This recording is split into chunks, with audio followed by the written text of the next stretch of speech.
Flight Sim Expo is here. It is here. Yes, sir. Flight Sim Expo 2024. It is here. I bought the pass for it. We're going to watch a little bit of, it's about 5 hours of content on Friday. So we're going to watch a good chunk of it. And then maybe a little bit later today, we'll watch most of Saturday as it went down. But yeah, man, I'm excited. I haven't watched any of this yet. I know there's a couple places I could have watched it, but I wanted to save it. So let's see. Let's get into this. Let me first of all, let me say thank you for tuning in. That's when you know it's hot, man. When your balls are sticking to other people's legs, that's when you know. That's when you know it's super humid and sticky. You must live in the Northeast like me, because man, I'm inside and my balls are still sticking. So it's hot. Yeah, man. Please subscribe, hit the like button, comment. Let me just grift real quick. Super chat, super thanks, and member up. Let's get into this. And yeah, man, my air conditioner is going up in my car. And yeah, man, it is brutal outside right now. All right, let's turn this on.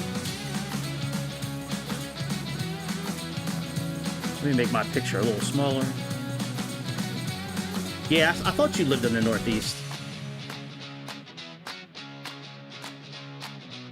Yeah, I thought you lived in the North. I thought we talked about that before. Let me make my picture a little smaller for today. All right, let me fast forward a little bit.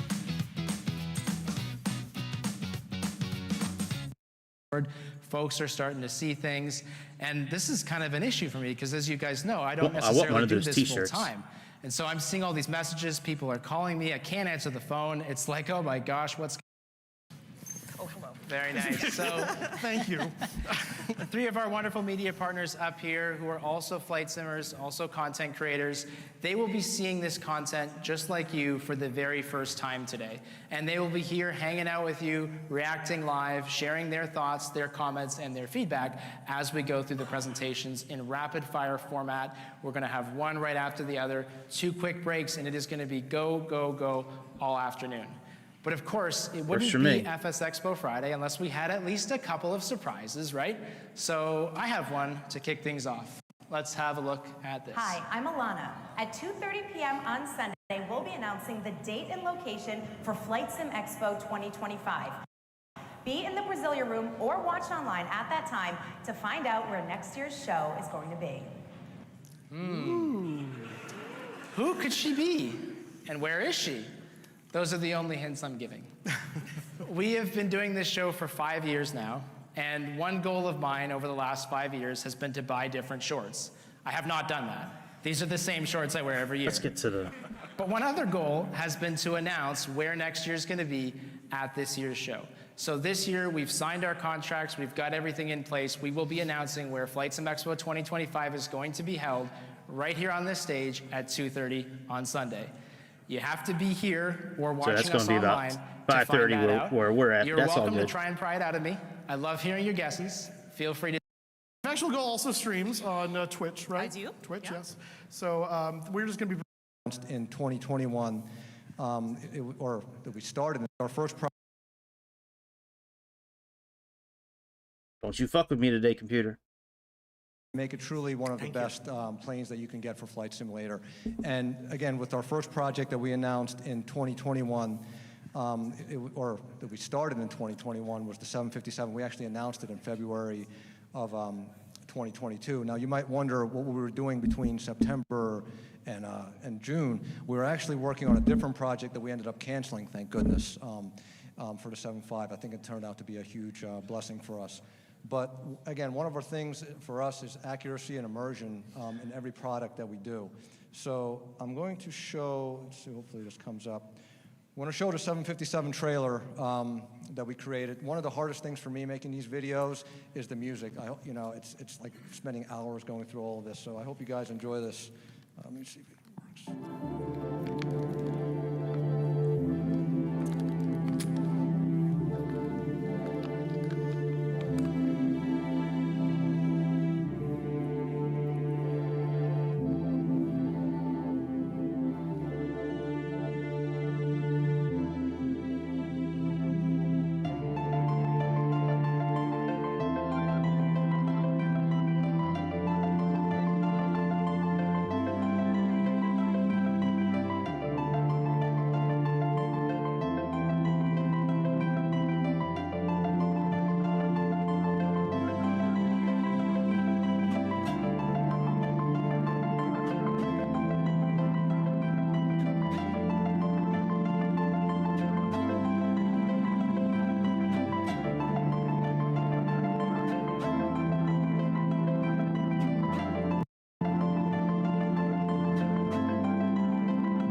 looks pretty good.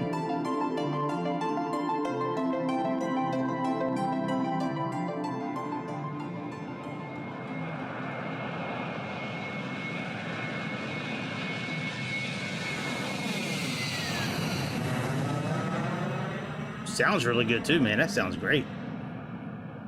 Way better than Captain Sim, that's for sure. Thank you, guys. Thank you. That video took us a long time to make, but I'm glad you guys enjoyed it. So let's go over some of the key highlights with the 757. For us, the goal is to make this the most accurate and immersive 757 ever created for Flight Sim. And again, we're putting a lot of hours and a lot of time. We work 7 days a week. We don't know circuit weekends. breakers, we just electrical keep working. buses.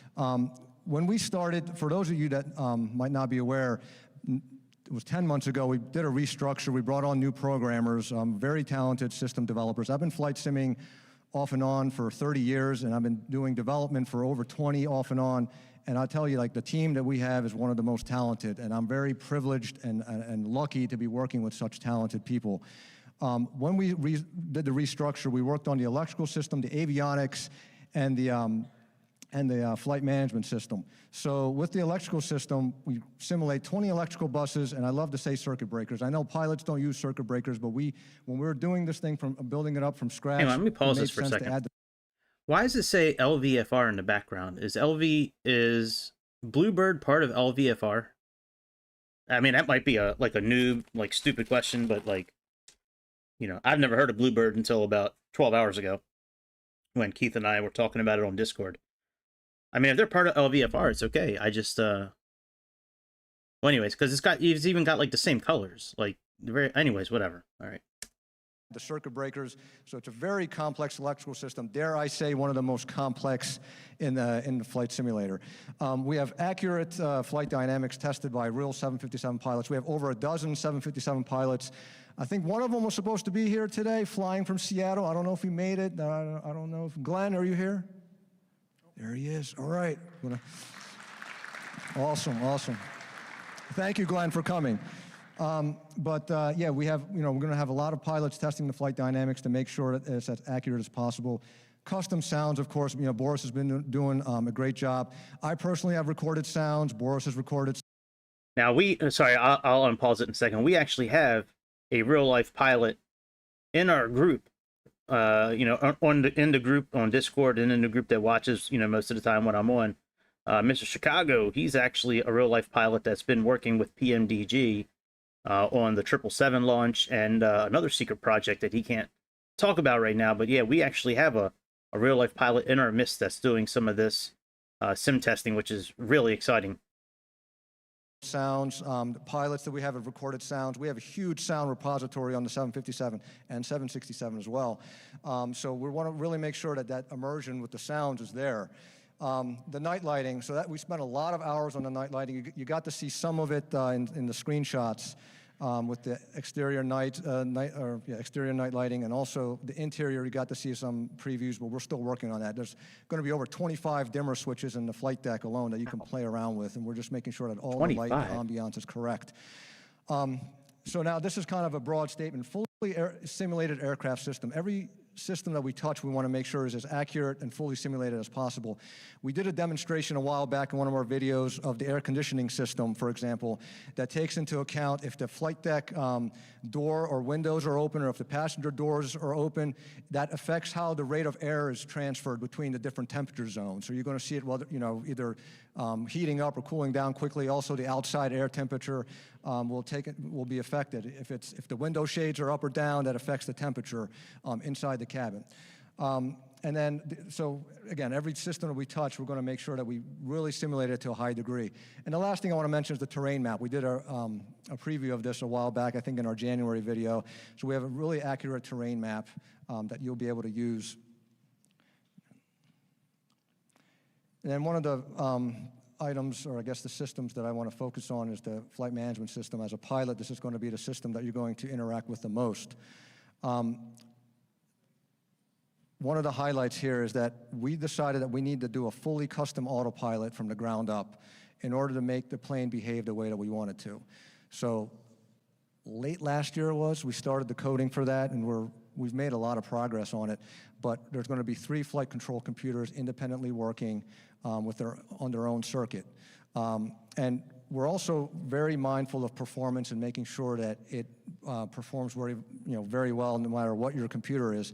We have our own custom debugging tool that we use to make sure that no system is taking up too many frames. And I won't read through all of this, you guys can see it, but a lot of people ask me about LNAV and VNAV. Yeah, we're going to have a full simulation of that. We're not cutting any corners on any of that. And basically, to sum it up, it's going to be a one-to-one representation of the real flight management system on the 757. Let's go to the next slide. This is just a screenshot. Again, this is showing another departure here. I forget what the airport is, but you fly basically to 400 feet, make a left turn to a flyover waypoint, and then it does the turn to the next waypoint. You can see the curved courses. The next thing I want to mention is the flight deck. Now, for the longest time, I was calling this the V5 flight deck. I got a little bit of flack for calling it the version 5 flight deck, so I'm just going to say it's an immersive flight deck. We've done several iterations, really perfecting our technique on making sure like the textures and everything are as accurate as possible. So we have thousands of pictures of the flight deck, hundreds of real-world measurements that we took ourselves of the flight deck. One of our pilots took a bunch of color samples using a color scanner to make sure that the colors are accurate. 3D scans. The yoke that you see here is accurate to 1 millimeter, so it's a high-touch item. You see it in front of you. We want to make sure it's as accurate as possible. So these are the kind of things that we did. And then we're going to have the option of 2K, 4K, or hybrid textures, depending on your computer. And you can go switch back and forth between them. You don't have to just pick one and stick with it. You can try it out and see which ones work best for you. But again, you can see some of the screenshots here. I used a vernier caliper on, I have, whether it was in the flight deck or I have some parts. To the dismay of my wife, I bought a bunch of cockpit parts and brought them. She was like, "What are these boxes here?" So I used them to do measurements to make sure that we get it as accurate as possible. Now I'm going to give you guys a little update on the 767. Now, keep in mind, the star of the show is the 75. 90% of the team's focus is on the 757. I know, because when we announced the 767, it was January of 2023, there were some people that said, "Why are you guys working on it?" We know what we're doing, guys. Don't worry. The 75, it's in good hands. But we also have a separate team working on the 767, kind of slowly on the back burner, bringing that up until when it's ready, and then we'll start fully developing it. It'll be next year when we get into full development of the 76. Now, with the 7.6, we have a ton of data. I mean, I personally took about 9,000 pictures of the 767. My fingers were hurting. We have 3D scans, sounds, documentation, everything you can imagine to really make this a truly immersive plane. The initial release, we get a lot of questions, will be the 767-300ER with the Pratt & Whitney and the General Electric CF6 engines. That's going to be our main focus for the initial release of the 767. The RB211s will come later as a free update. And we will have like a paid expansion pack for the 200 and 300 cargo, again, later down the line after the 767 is released. And again, accurate flight dynamics tested by real pilots, no-brainer there. And then, of course, again, our goal is to make this the most accurate 767 ever created for flight sim. For those of you that remember the Level D 767, that was one of my favorite planes. I love that plane. I would fly it all the time. I mean, this is going to fill that void for you guys, I promise. Later on this year, we plan to show textured previews of the 767. Now, we'll show just a quick video, 1-minute video, just showing some screenshots of the 767, just to show kind of where we're at right now and with the level of detail we're putting into it. But keep in mind, none of this is textured. This is all within the source program called Blender. It's not in the sim or anything yet.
Thank you, guys. Thank you.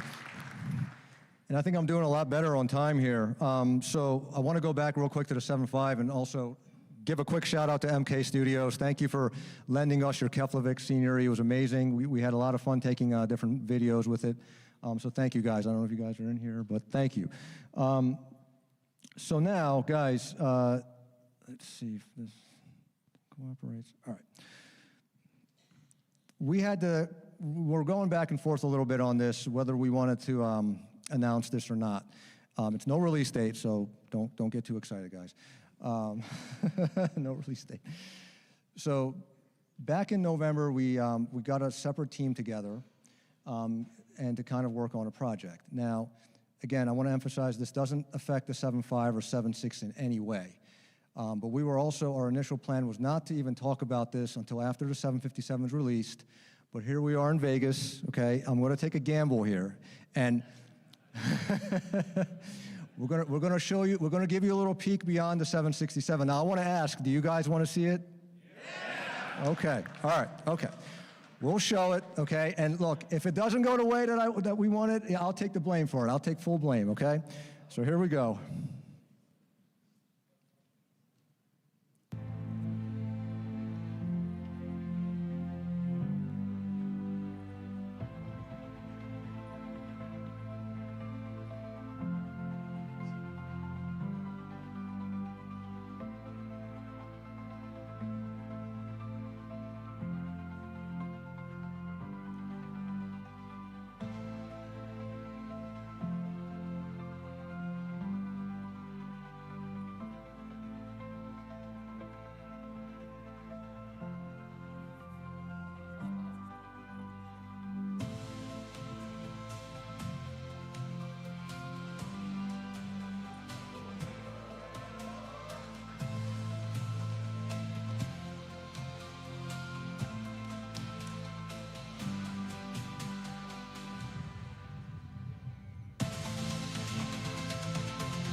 Thank you, guys. Thank you.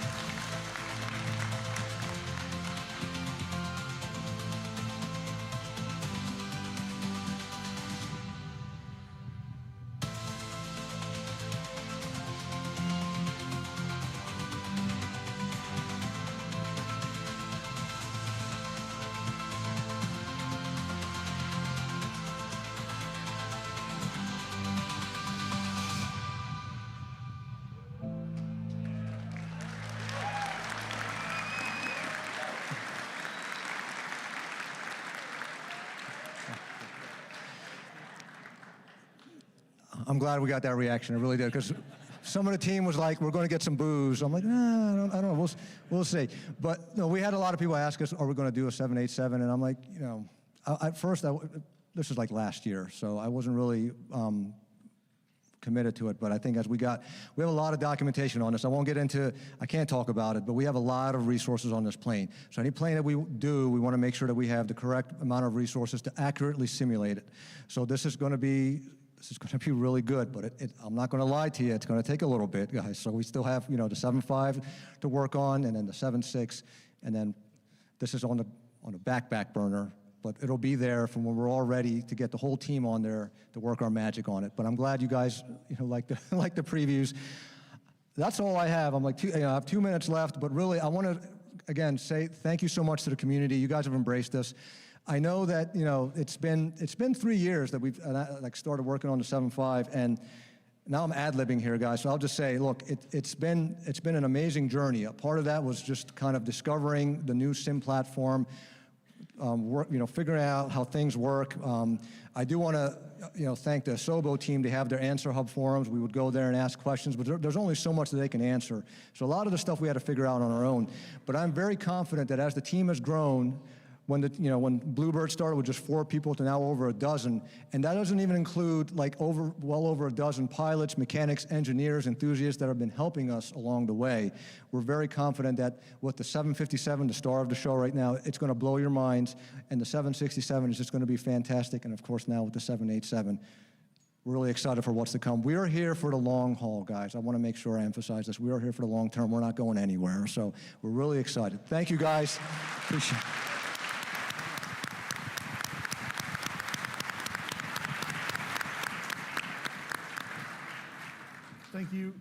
team at Bluebird. That is one of the things we really wanted to make this show about, and they've kicked it off really well in the beginning here with making it all about not only just showing you kind of what they're working on, but some big surprise reveals. We really want this to be the place where you make your big announcements and say, hey, look what we're doing. So great update on the 57 and the 67, and then the surprise with the 787 is awesome.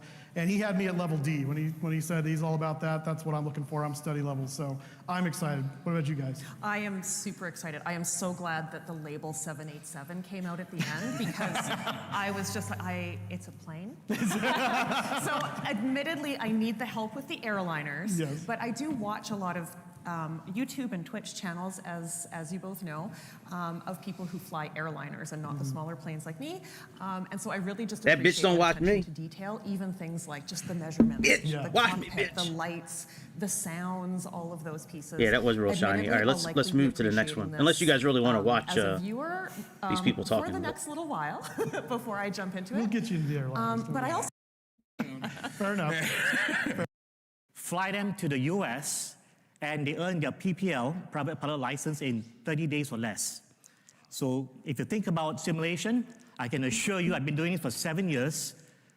Most of my students get their private pilot license in Singapore, and Singapore is not part of China, just to be clear.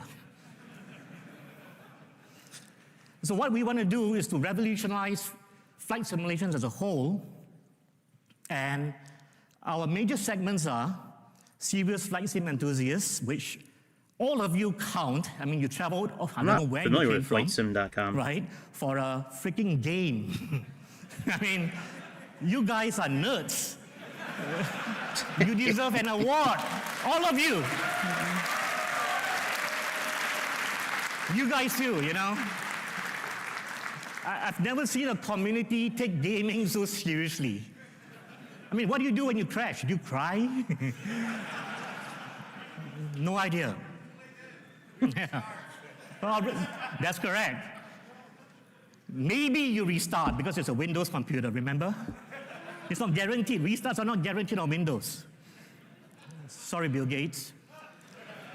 So our goal is to build quality hardware.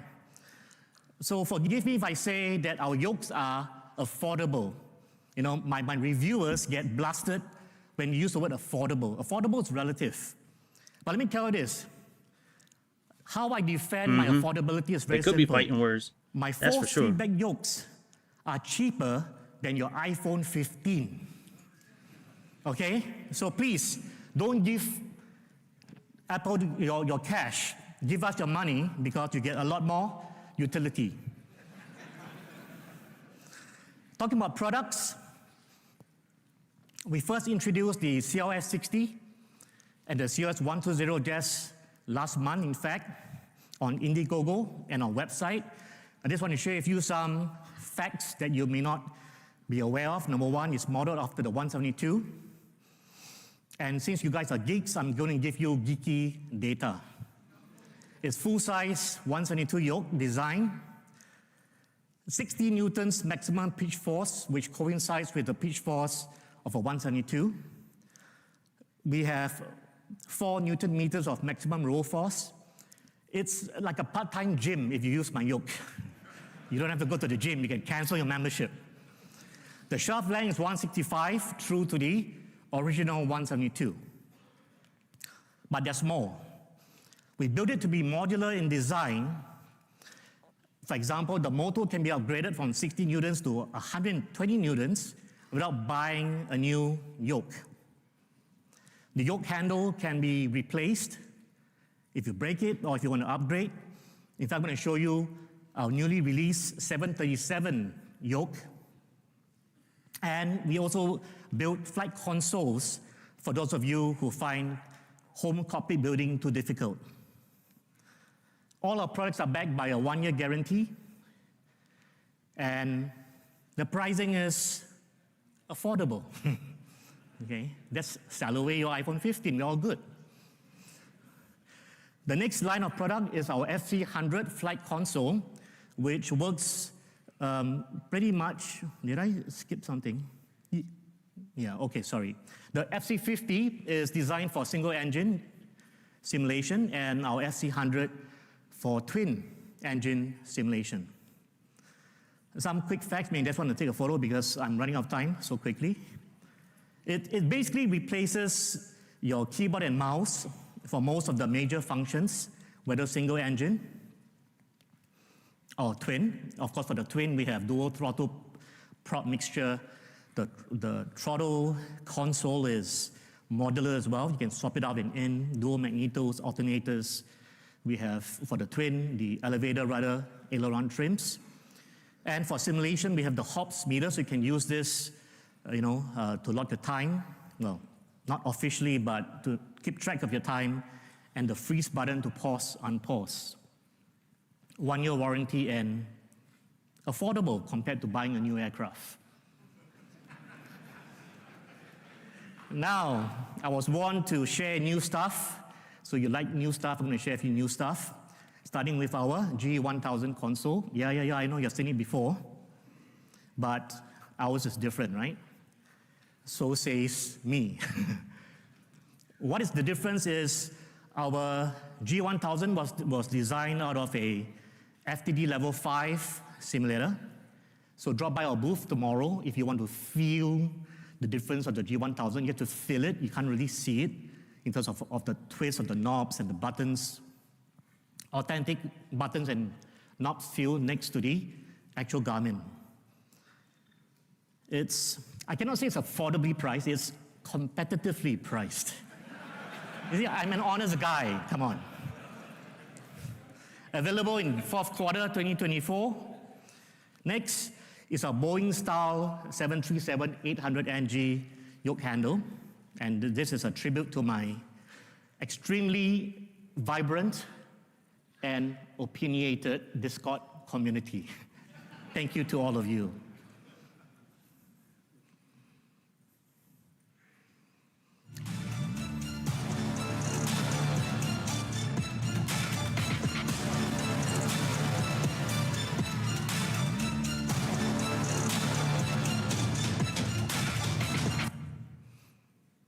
Sorry for the abrupt cut of the music. It was a free video editor.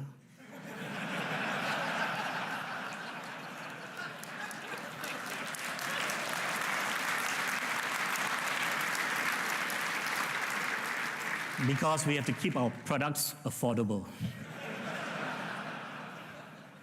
So this is what it looks like, retrofitted on our CRS60 or CRS120, and it is available tomorrow. Come down to booth 307. Now, I need to warn you, this is premium price for the discerning flight simmer. I did warn you.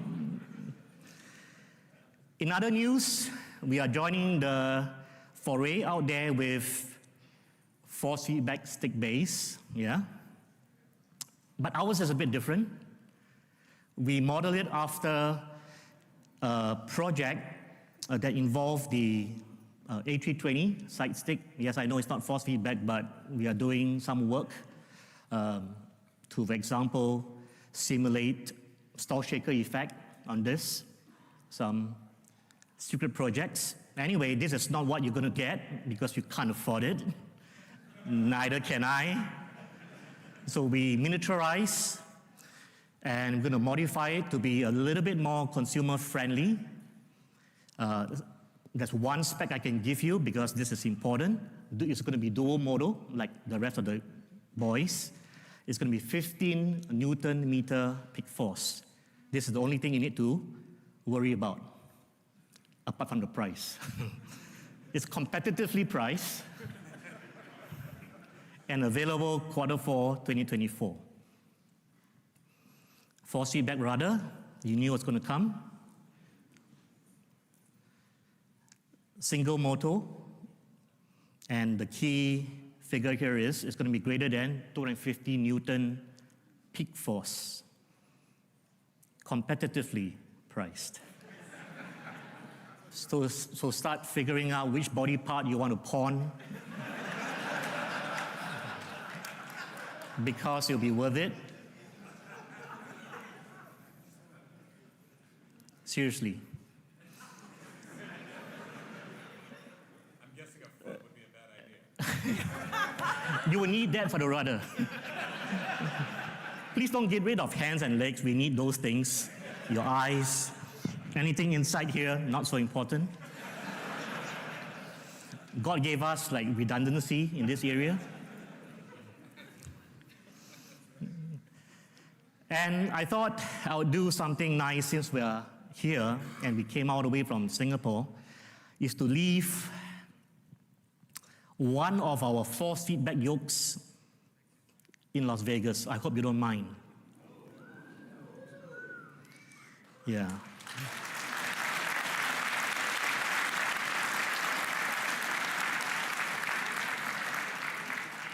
I mean, since we already broke, then, brokers. I would need to create a new category for us, brokers after this. So take note of the URL. This is only for you guys. Please don't spread it around. I mean, you can spread it around. You'll benefit me, but not benefit you. You understand the math? flightsim.com/FlightSimExpo. You will see a secret page. Put your name and email address. Please be sure not to have any typos, because if you have a typo, then you understand what's going to happen, right? I'll have to bring back the yoke back to Singapore and pay shipping, okay? So, yes, we're going to give away a lightly used, of course, what do you think? Brand new? Come on. Lightly used CLS 60 force feedback yoke, $7.99 value. It'll be $9.99 on 1st July, by the way, because we are losing money for every unit of yoke that we sell. I'm not bullshitting you, I'm an honest guy, don't you know? Right? So yeah, we have to raise the price because we really lose money on $7.99. So those of you who get your hands on this yoke at $7.99, let's thank your lucky stars. This will be the first and the last time you ever have a force feedback yoke for under $1,000. I'm pretty sure of that. If it's above 1,000, it's in the wrong currency. You know what I'm saying? Okay. This is US dollars. So that's it, ladies and gentlemen. It's been my great pleasure to be here along with my partner PAX. Take care, all of you. Flightsim.com.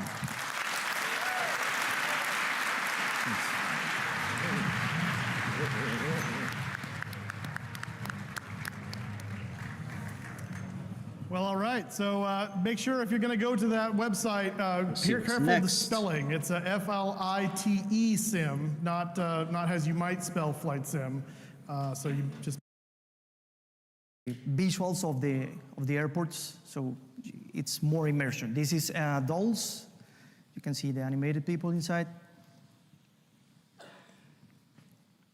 Custom vehicles, custom 3D models, custom textures. Everything is handcrafted and custom for each airport. This is Atlanta. And what is coming next is one of our, I don't know if any other airports use things like this, but we can set our destination, our departure time, and it will be displayed on the. And he was in. He said, all right, I'll build the SimConnect app that runs on Windows. You build the AI layer. Let's do this. It'll be fun. You and I will play with it together.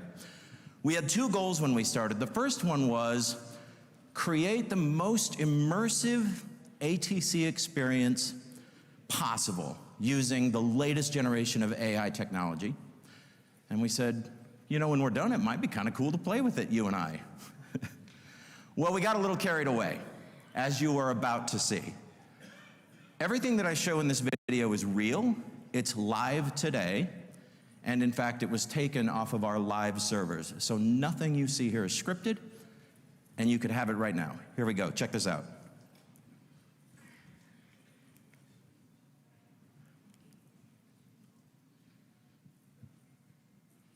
One more.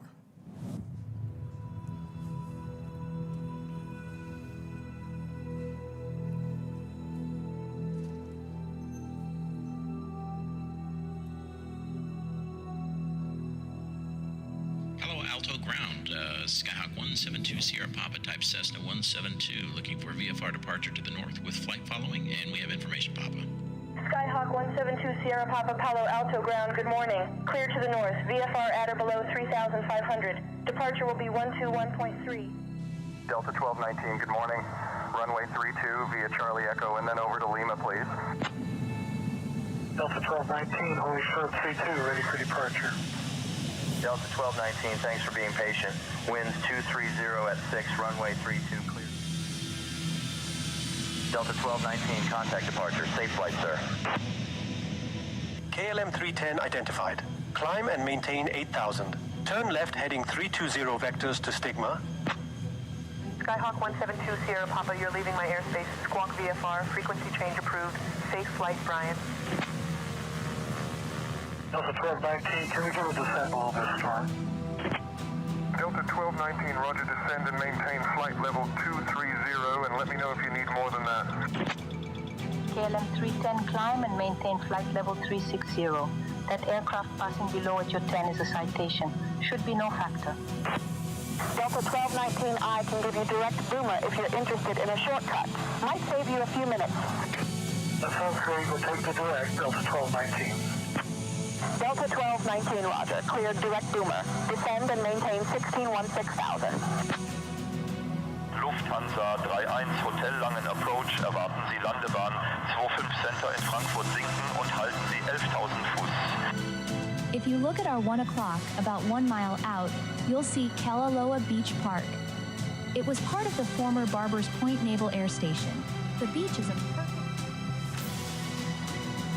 Ladies and gentlemen, we've somehow managed to reach our cruising altitude of 37,000 feet, despite Captain Chris's best efforts to make this flight feel like a roller coaster.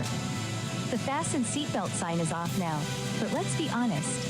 You might want to keep that seatbelt fastened just in case he decides to surprise us with some more creative flying. Pay attention to the sound of the engine. A smooth, steady sound indicates proper mixture. Delta 1219, we're having trouble with the left engine. Declaring an emergency, need to divert to Tampa if we can. Delta 1219, understood. Safe fuel remaining and souls on board. I'll clear the way to Tampa. Descend at your discretion. Say intentions when able. 1219, winds 225 at 12 runway 19er left, cleared to land. Delta 1219, welcome to Tampa. We've got emergency equipment on standby if you need it. Yeah.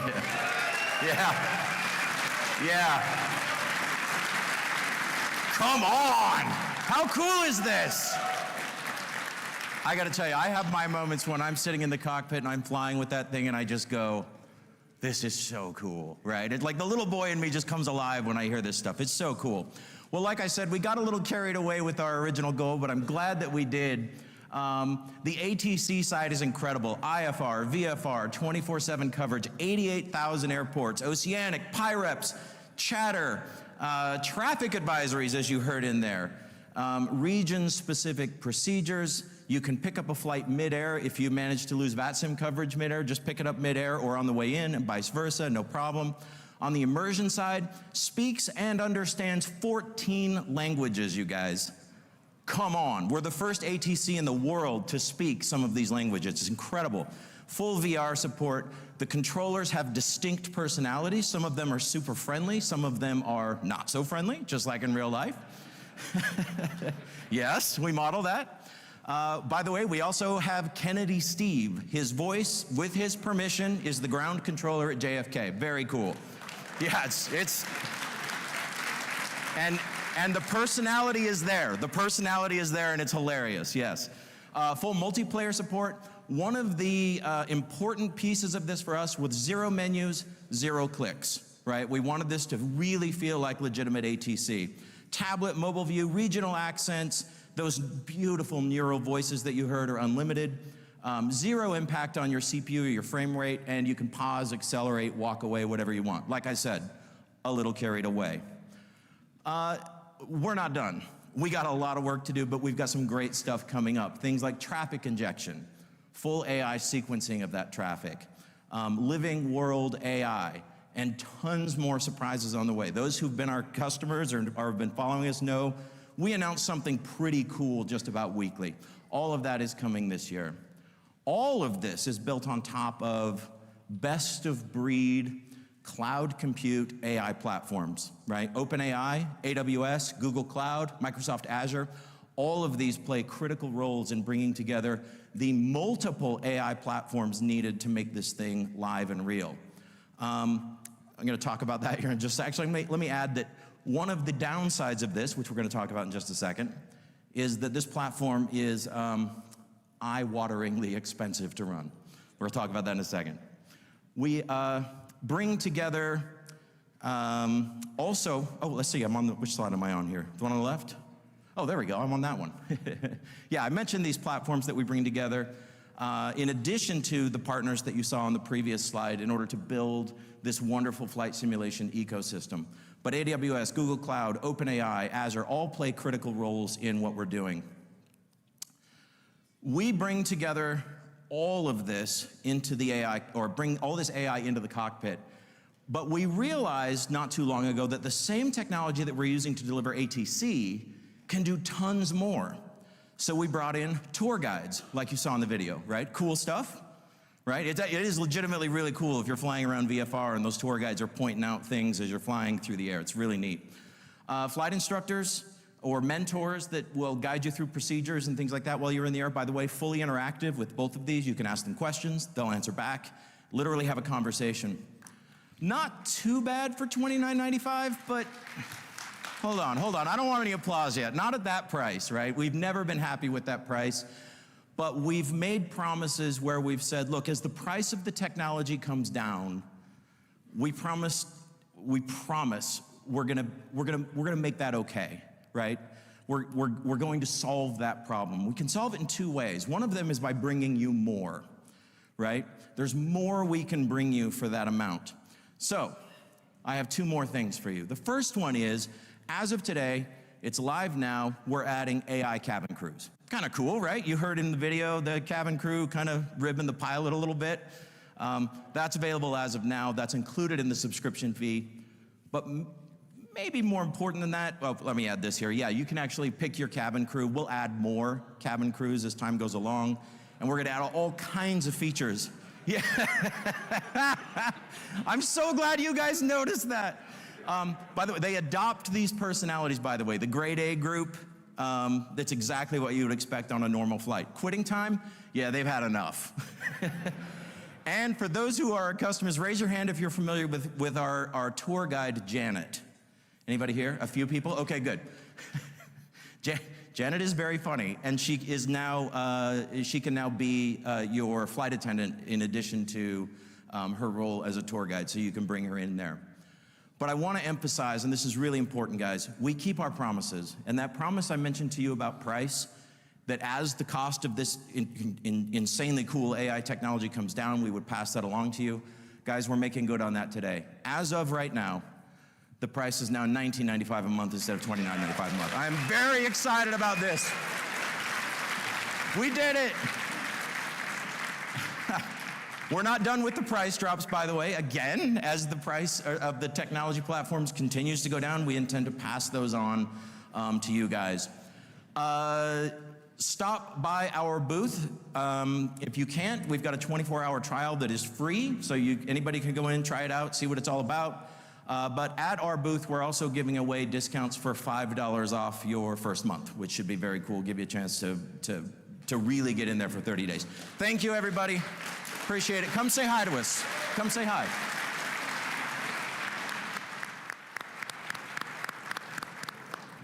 All right.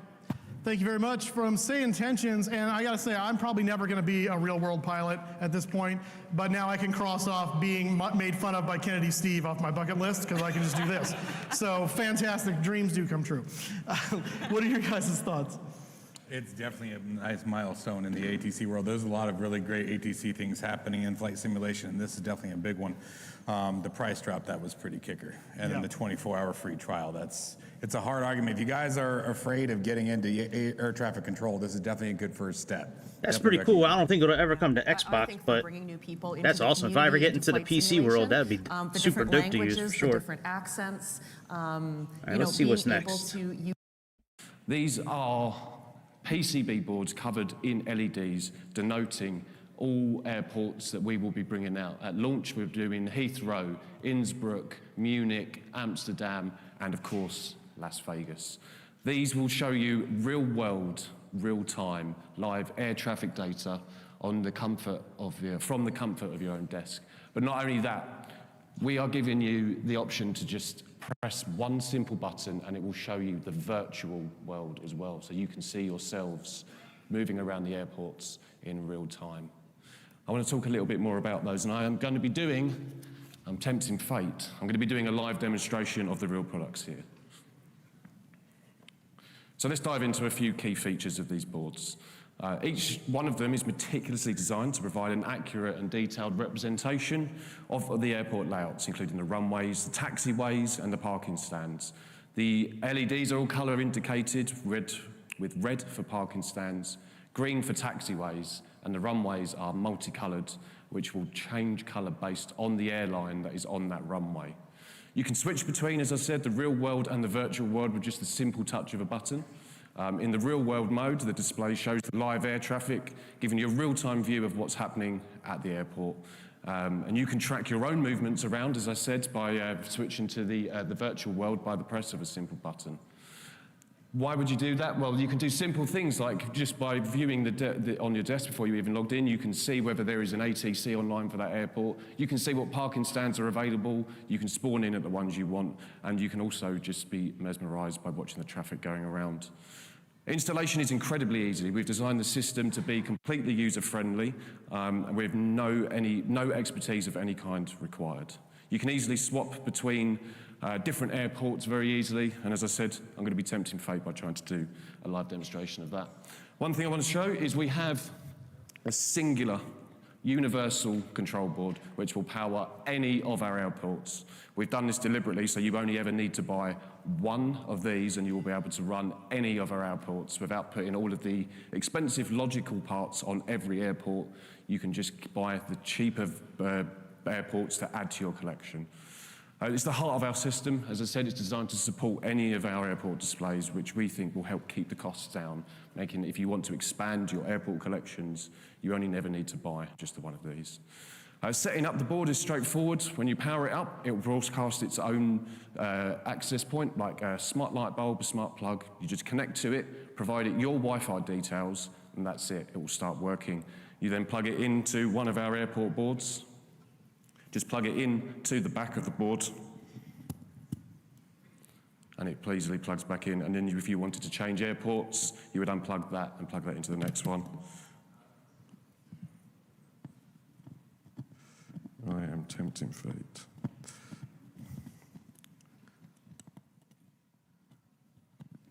And then it just mounts like that. We've got PCB mounting holes as well in all the corners, so you can put it in a frame, hang it on the wall, put it on your desk, and have it wherever you want. One of the standout features of our system is the flexibility it offers. As I said, you only need to purchase the one. So what about these makes them unique? Well, the combination of our LED mapping and the real-time data integration is one of a kind.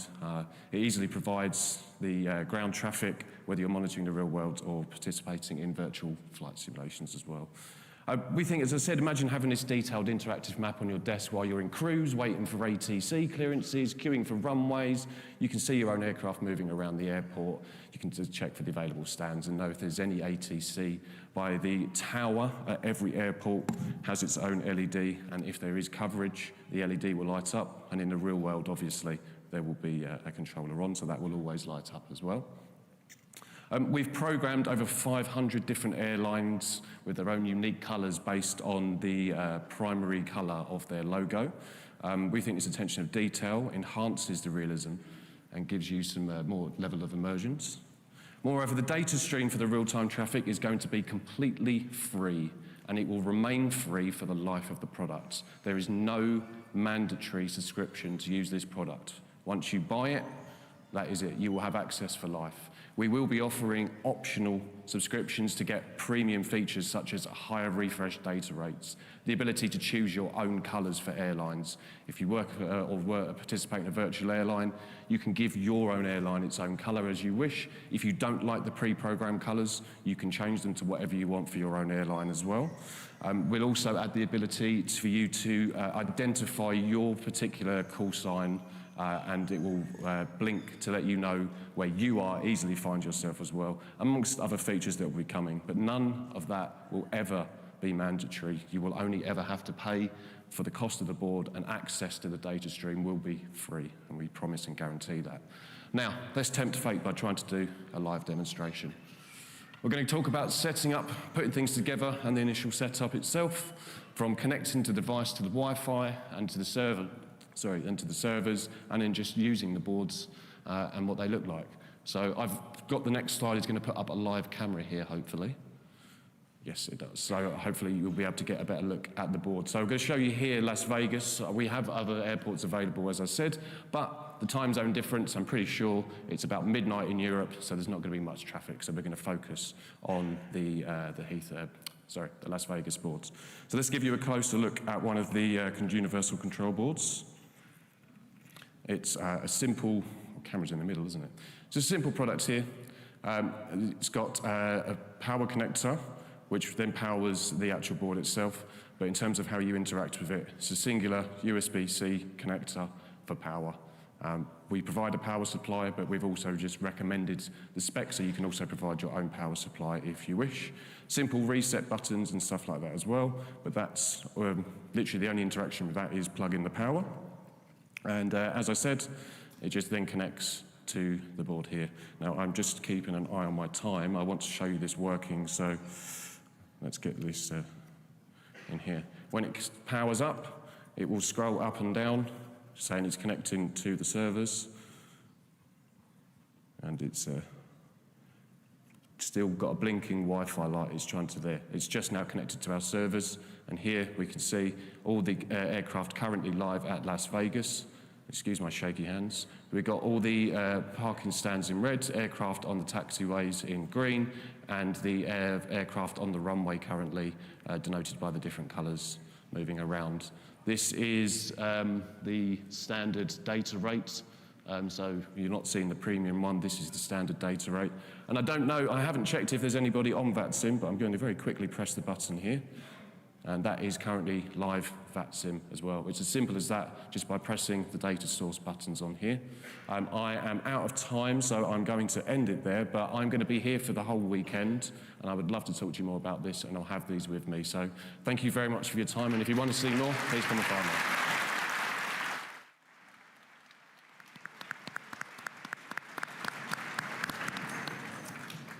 All right, kind of a unique, not only just panels that are helpful for those of you that are into the home these busted ass people on their phones. Who cares what they say? I've been in some of these 420 on their phones while people are giving 777.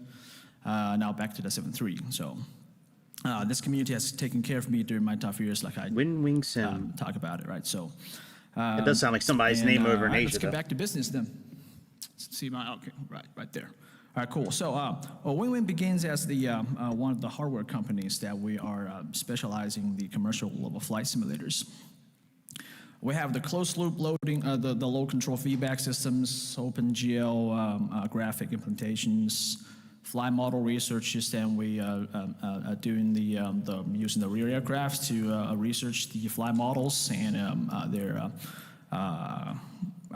the actual aerodynamic numbers that we're using it. So with all those things, we have successfully obtained the level 5 FTD certifications from Civil Aviation Authority of China. So now all of those things seems to be a little far away from a flight simulation standpoint. I mean, home use flight simulation standpoint.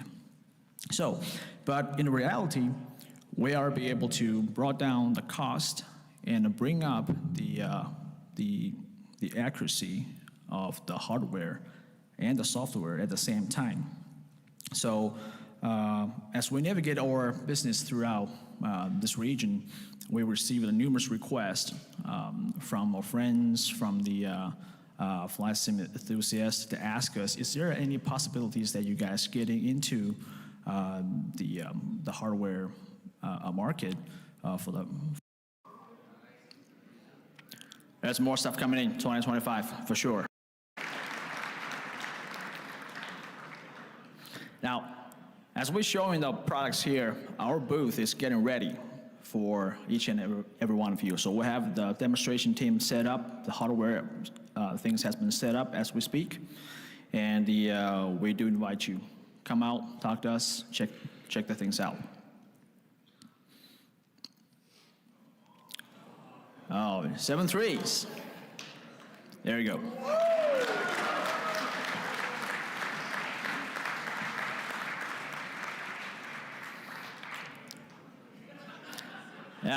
Yeah, it says never dead out of date, so yeah. We're gonna fix that problem soon, so. That copy of 7.3. There's more stuff coming in 2025, for sure. Same as our Airbus fleet.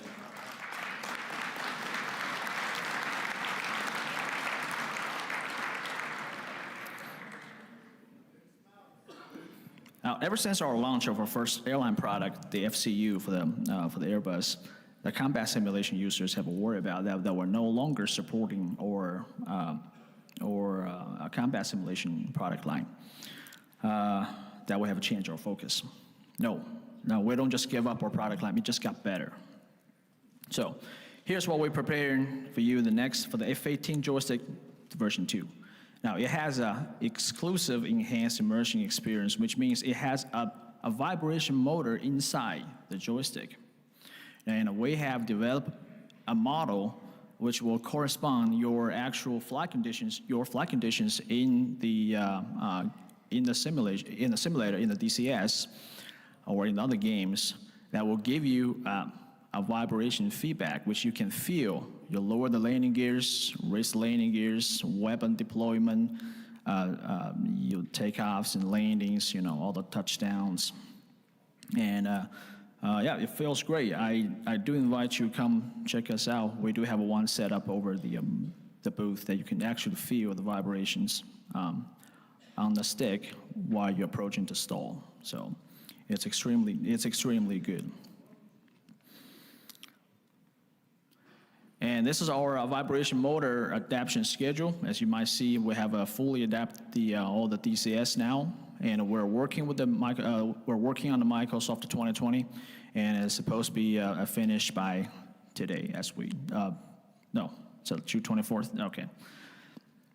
And the finalization day for the War Thunder is going to be on September 9th. So within this year, the majority of the simulations, whether it's airplane simulations or space simulations, that will be all adapted with our vibration models. This is one of our new products this year, the Ursa Minor airline joysticks. As you might tell, it kind of mimic one of the airliners that out there. So it has a left and a right stick, so we separate them, because we understand that the Airbus have a different shape for their side sticks. So we just, give the pilot two choices. Now, they might choose right, they might choose wrong the first time, but they'll choose right the second time, for sure.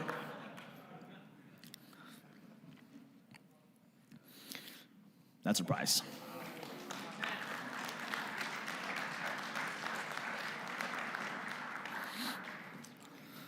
All right, so as we're coming towards the end of the presentation, I want to talk about another matter before I actually forgot. So we've always tried to make your home simulation experience into the realities, right? But we weren't the first company to do that. Years ago, a force feedback technology was introduced onto the joystick. That's been done by the Microsoft. It's been 27 years. I know I was a baby at that time, but I still have one of my collections of Microsoft force feedback with me at my home. I like Iron Man's dad, Howard Stark, says, I'm limited by the technology of my time. Now, even today, the force feedback systems on a home cockpit still wasn't cheap. It wasn't easy. And it's extremely hard to get it calibrated accurately. Now, I believe we're no longer limited by our time and by our technologies. Here I'm presenting to you Cybertar's force feedback joysticks. It has FAR Part 60 Level 5 joystick control loading force feedback systems. Now, simulation platforms and add-ons development only needs to provide us the usual data, which means just a user interface. And we have the force feedback model. Now, that's the conclusion of our presentation for today.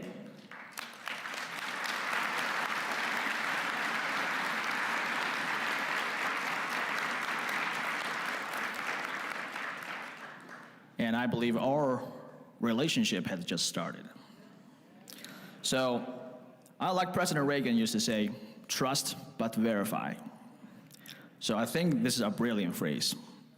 Now we have shown you a lot of stuff, but in the end, the product has to speak for itself. So we invite you today to come over to our booth today or tomorrow in this great time of Fsexpo. Come over, talk to us, and check it out so you can touch the product, feel it, and see how those things work together. And we hope and we'll love to meet you in person. Come talk to us, and you have a great experience over here. My name's Tony. Thank you for your time.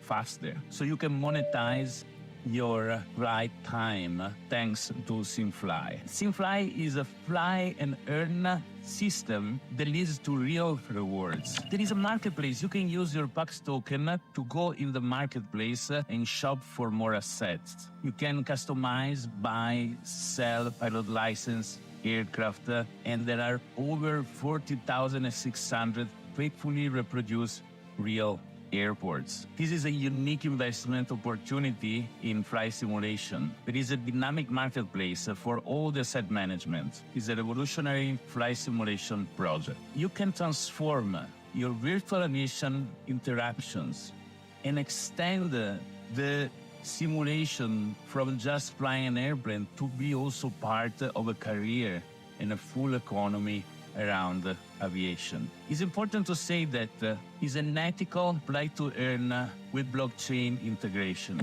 Ethical because the value of the token that is produced and is minted is given by pilots flying airplane. So not everybody can go there, sit and fly an airplane. So the value of the knowledge on how to fly an airplane is what makes a difference.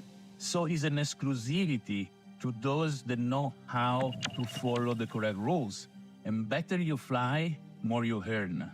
You have a bad pitch angle in landing, you lose your earnings. So there is all an analysis on how your flight is done, and based on that, the emission of PAX token is given to you. SimFly is born in a collaboration between creators, a flying structure, a flight academy, and a Web3 expert, which is me.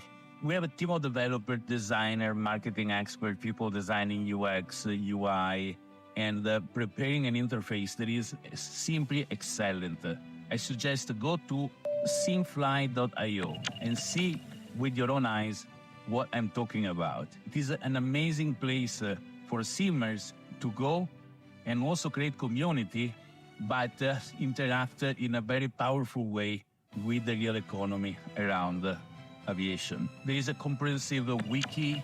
We have regular newsletters, Discord servers, a YouTube channel that brings all the updates every week on the evolution of SimFly. Pilots, airplanes, and airports earn experience points based on the usage. So there is a point that you do based on the amount of time you fly, the amount of flight that an airplane does if it's yours, and an airport does. And these experience points allow you to upgrade the level of your asset. And higher the level, more mission you can do, and more income you generate when the asset is used. PAX, on the other hand, is the virtual currency if you want in SimFly. And you can use PAX to buy, sell, and manage assets, but you can also sell your PAX to other users for actual money. Pilot license is essential for a flying career. You can also fly using SimFly and collect experience points without owning a license. So it's free. There is no money to pay to play. You go there on simfly.io, create an account, download your plugin, set it up, and start flying. And your mission are gonna be recorded, your flight analysis is gonna be produced. But then, if you want to start earning packs and start having a career, the first thing you need to do is to go and get a pilot license. And I suggest you get one now, get one soon as you get back home, because they gonna be more expensive soon. So we are still in the launching time, so don't lose the opportunity. There are also many different aircraft models. Some are special edition in a limited number, only few gonna be available. We already had several and more will come in the future. So only few people, only few users can purchase a particular model with a particular livery to have a unique object that they can conserve, collect, or resell. There are also more and more models that are going to be released with time, so that based on what is your preference to fly with your flight simulator, you can find the airplane in SimFly. Airports, with experience point based on how many landings and takeoff they do, can increase the level and they can increase the traffic. So even you start with a grass strips airport, or you start purchasing an airport that is very big like Dubai or London, it's gonna be anywhere level 1, and more traffic it generates, higher the level it is, more packs generates for you to be able to then expand, integrate, upgrade, and do many more things in SimFly. SimFly is based on a map, which is a very detailed real-world representation with all the airport the SimFly covers, which are those covered by most flight simulators. And there you can see all the traffic generated in SimFly and also in other systems. There are different missions that you can do. The test pilot is the basic mission. You don't need a license to do that. Then there is the restricted flight, the scheduled flight, the pilot day, the tour mission, and in the future there is going to be an editor for people to create their own specific mission and invite others to participate in it and see if they comply to the rules of your custom mission. There are detailed reports at the end of each flight, and there is a logbook for each pilot with all the records of all the flight done in SimFly. You'll be able to see your statistic, the tour around the world, and there is all the data that you wanted to know about your flight situation. There is also a leaderboard with the player rankings based on how many miles have done with the airplane rather than experience point collected, numbers of hours fly, and so on and so forth. We are using AI, because who isn't in 2024, to give an analysis of the flight in the most details and depth manner as possible. So once you finish your flight and you press end flight, all the data of your flight are sent to the AI. The AI is going to do an elaboration and come back with an analysis of your flight. So you can also see all the past flight and also see all the analysis done. And you can share with friends in social media the flight that you have done with your score to show that you had the best pitch landing or the best management of the fuel, etc., etc. There is graphs that you can see, and also you can rebuild the route that you have done with the airplane in the map, seeing the altitude and seeing from what airport to what airport you've been flying. The system is compatible with Wasim, Eval, Microsoft Flight Simulators, and other simulators like X-Plane and Prepare 3D. We are planning to build a full academy, multi-language videos and tutorials for people that want to learn to fly different kind of airplane and accommodate virtual airlines as well in SimFly. New mission and premium license subscription are going to be available soon as well. And there is a promo offer. There is a discount on all the sets valid for a very short time. So you can use the coupon code that you see on the screen now and use it to buy at the discounted price your license, your favorite airplane, and your favorite airport, unless somebody else already bought it before you. So rush up in simfly.io, get at the discounted price your asset, get your account. Put my glasses on, I probably look just like him. Follow the newsletter and subscribe to the YouTube channel. Thank you very much for watching, and SimFly, take off and get more.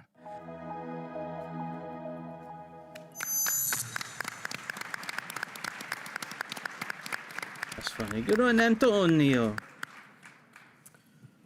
All right. Antonio Chibata. More exciting new titles in combat. This is a really powerful tool set that we are very proud to have. When it comes to content and peripheral support, we do have Tracker on our hubs, but we also have support for Track IR, and we're working on VR and motion support and all the goodies. For content, we have high definition models, state of the art, and we're working on partnerships to be able to develop more content in the future. Research, translations, beta testing, the full Monty, so to speak. For PR and marketing, we do have a Discord server. We set up our website. We have newsletters and surveys that you can sign up to that help us a lot in focusing our development. We're here at the Fsexpo, and we also plan to set up Patreon and other merchandise. Jason will give more details about that in the future. And now we're going to talk about our approach. We do have a very unique approach, and in order to make it a bit clear, we're going to identify 3 main challenges that we plan to surmount. The first one is having a huge amount of different aircraft in the sky to a high degree of fidelity. It's 2024, making detailed content takes a lot of time and money. The second challenge is keeping up with technology. This thing's going to have a shelf life of 20+ years. How can it be relevant in 2040? And the third challenge is how to provide a simulation that is true to history and that people can rally behind and say, this is a realistic flight sim. In order to tackle these challenges, firstly, for the first challenge, we do have a modular development of theaters and cohesive aircraft to go with it that Jason will give a little bit of insight about later. We do plan to collaborate for content development with talented partners, and we do have a very long planning to be able to make into fruition all of our goals. For the second challenge, we do have the advantage of Unreal Engine 5, an engine where every year millions of dollars are invested into pushing the boundary of the technology, and we have modern development practices, PBR, advanced engineering tools, so that any talented content creator can be onboarded with state-of-the-art technology and they will feel right at home. For the third challenge, this is a product for the community, by the community. I've been flying flight sim since I was 4 years old, and so has Jason. We have a transparent development where people can help build our product, be the best version of it that we can, and we do have a very simple approach to business. Our investor and our hardworking people always put the product and customer first. And with this mindset, we can make sure that we're not going to release something that we can't be proud of. We want to make sure that Combat Pilot is that IP that people can be happy about, a Western product of quality and a very long future ahead. Talking about the future, now I'm going to pass it on to Jason, who's going to talk about the plans for next year and onward. Thank you, Carlos. First, I want to say some of our slides have been truncated somehow. I think something happened to the formatting, so I apologize for that. Let's talk about our second year of development. We've been working at it for a little over a year. Now, in our second year, we have some very obvious goals. One, we need to increase our budget and expand the team. We're going to continue to refine our fundamentals such as physics, flight modeling, systems modeling, and of course the geospatial for you to fly over. And we're going to work on some new areas such as the AI, the damage model, our weapons, and our visual effects. And we'll start to work on our multiplayer, and of course we're going to offer VR support just as soon as we can, which is not very far out. We're of course going to build more aircraft and more ships, and we're going to work on our improving our graphical user interface and a launcher to help manage installs of the product. And of course, when the product matures a little bit more, we're going to have rigorous testing with alpha and beta testers in the near future. So what are our plans beyond the second year? Well, Combat Pilot's going to be released as a franchise with many different phases of development where each milestone brings something new until the product is quote-unquote, feature complete. Our first theater of combat is going to be the Battle of Midway, and we're using the Battle of Midway as our proof of concept and our playground for our first bit of content that we're going to make. And we're also going to increase our community development and improve our web properties that some of you may have already seen. They're a little rudimentary at the moment. On the development side, we're also going to find, as Carlos mentioned, qualified content partners to make important aircraft and ships. And in the not too distant future, we're going to launch a Patreon and merchandise operation to help, because a lot of people have contacted me about somehow contributing to the bankroll of combat pilots, so we're going to give you an opportunity to do that if you're so inclined. And now that we have Midway established and we're working on a prototype, we're already planning for years down the line. So our first large-scale theater outside of Battle of Midway will be the Solomons. So if you're a fan of Guadalcanal, we're going to go there. And now for a short video of our demo. Hopefully it works. And I think I need to click it one more time. Yes, sir. All right, there you go.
All right. Thanks, guys. So at the last break, we're not taking a break right now, don't get excited. The last break, I was talking with a few people, and one of them even mentioned it's time for us to have a combat flight simulator, kind of like we had, Microsoft had combat flight simulator years ago that was kind of old school stuff like this, and I did not know this was happening, so this is really cool to fill that spot. So. That's exactly where I was going with it. It's been a while since we've had especially a good Warbird combat simulator. You know, we have a lot of.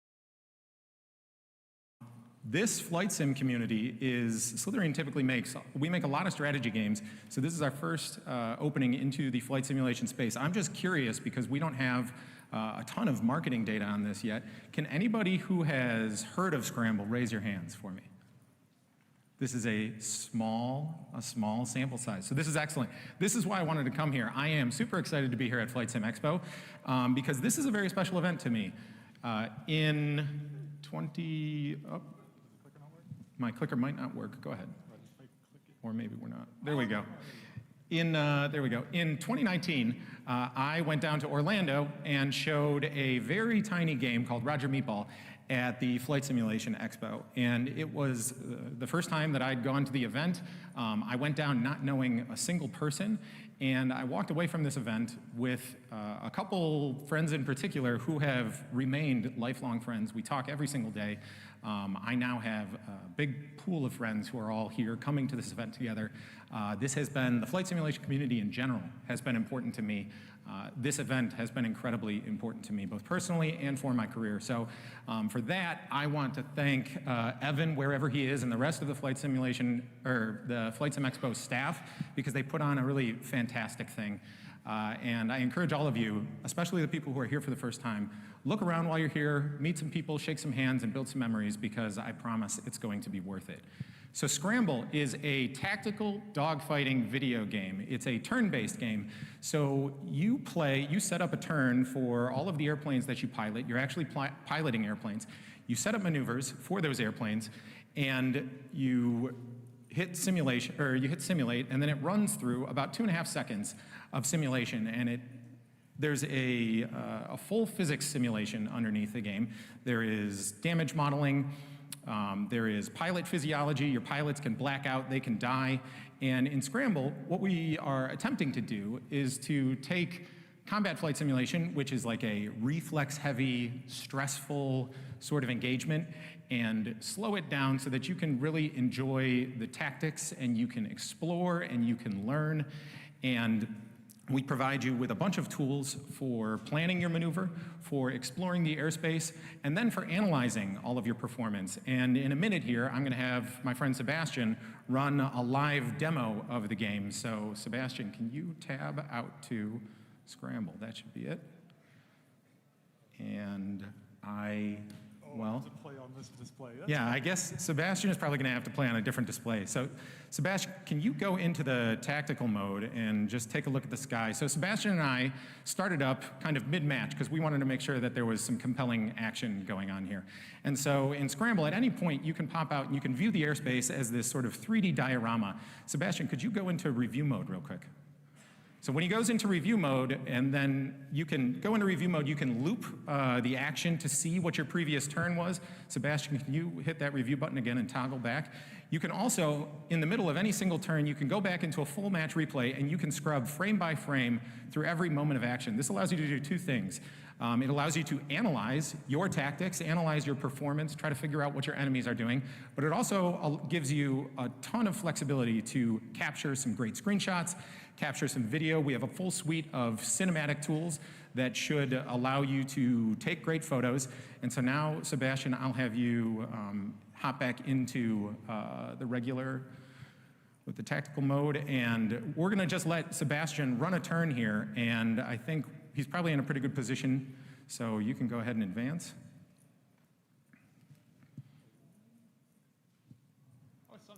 And so right there, Sebastian just got a bunch of hits on the rear of the enemy.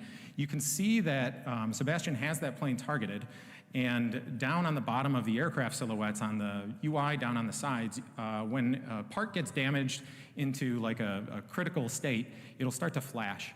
And then if you overstress those parts, they will rip off, they will totally change the flight dynamics of the airplanes.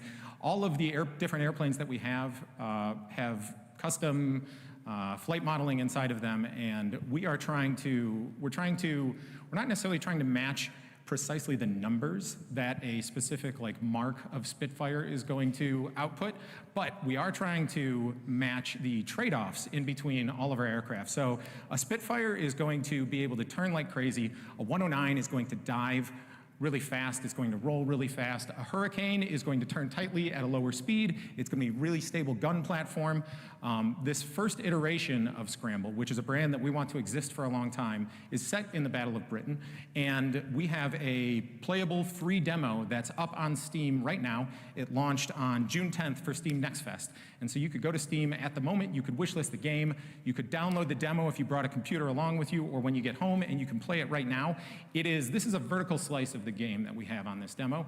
And so it's going to allow you to play a couple training missions just to get familiar with the mechanics. It's going to also give you a bunch of sort of preset missions that we've made for you. But then we also have just this instant action mission randomizer. So you can go in and throw yourself in like a 2v6 dogfight. You can give yourself a higher number, but really the bread and butter of Scramble at the moment is this instant action, because every single time you play, you can see that while this is a turn-based game, and there have been other turn-based dogfighting games, a lot of those games have been sort of like board game based. And so you might be like putting in a set maneuver, like a quarter roll or like a half loop or something, but that's not what happens in Scramble. You should be able to see right here that Sebastian has full control over the control surfaces in his aircraft. And we want to make sure that this game is accessible for people who are super familiar with airplanes and people who are not familiar with airplanes at all. So Scramble is going to control, in our default control mode, we have something that we call a turn climb assist. Sebastian pulled too hard and blacked out a pilot right there, which is good. I'm happy that this is exactly what we're demonstrating, because the depth of this game is the fact that every single time you play, it's going to be different, because it is fully simulation based. And so in our default control scheme, which is the one that Sebastian is using at the moment, we have something called a turn climb assist enabled. And so when you fly an airplane, you do a lot of things. You mess with your ailerons, you mess with your rudders, but when you want to go and turn, that's a non-trivial maneuver for people who are not super familiar with airplanes. So we, in this turn climb assist, when you, on your turn axis, it's coupling some of your roll and some of your yaw control, so that basically when people move their sticks around, the airplane is going to, it's going to move to the right when they press to the right, and it's going to move up and down when they press up and down. And that makes the control scheme pretty much as accessible as something like an Ace Combat game, but when it launches in full, we will have a full 3-axis control scheme that allows you to play with rudder and ailerons and elevators all independently. Sebastian's playing on a gamepad. The game controls fantastically on a gamepad. We have remappable controls, so this kind of community is probably going to be interested in if they'll be able to hook up their hands-on throttle and stick. I'm sure that you guys will be able to figure out how to hook up all of that stuff yourselves. It's all going to be independently mappable, so you'll figure it out. But it plays fantastic on a gamepad. It also plays great with mouse and keyboard. The game can be interacted with almost exclusively with the mouse, or almost exclusively with the keyboard. We give you camera and airplane controls available with both of those sets. And eventually, Scramble will launch with a Battle of Britain campaign. It'll have, you will be a squadron manager. You will maintain a squadron of pilots from the beginning to the end of a Battle of Britain campaign. All of your pilots will be unique. They'll all have specific traits that either boost or limit their capabilities in certain dogfighting situations while they're in the sky. They will get fatigued. They will die. We'll have permadeath in there, and so it'll be a pretty big, robust thing. So to close, I'd like to make sure that you guys all know that, oh, I thought that was, is this, no, that's the game. That's it. That's the slides. So to close, you can find this game on Steam right now. You can download our demo as early as when you leave the show if you want. You can go, if you go to slitherine.com/scramble, that'll take you straight to our Steam page. So please go check it out, wishlist it, try the demo out. If you are interested in contacting me, if you're a customer, if you're a media person, if anything about this interests you, you can find all of my contact information here. Thank you, everybody. I really appreciate it. Have a great weekend.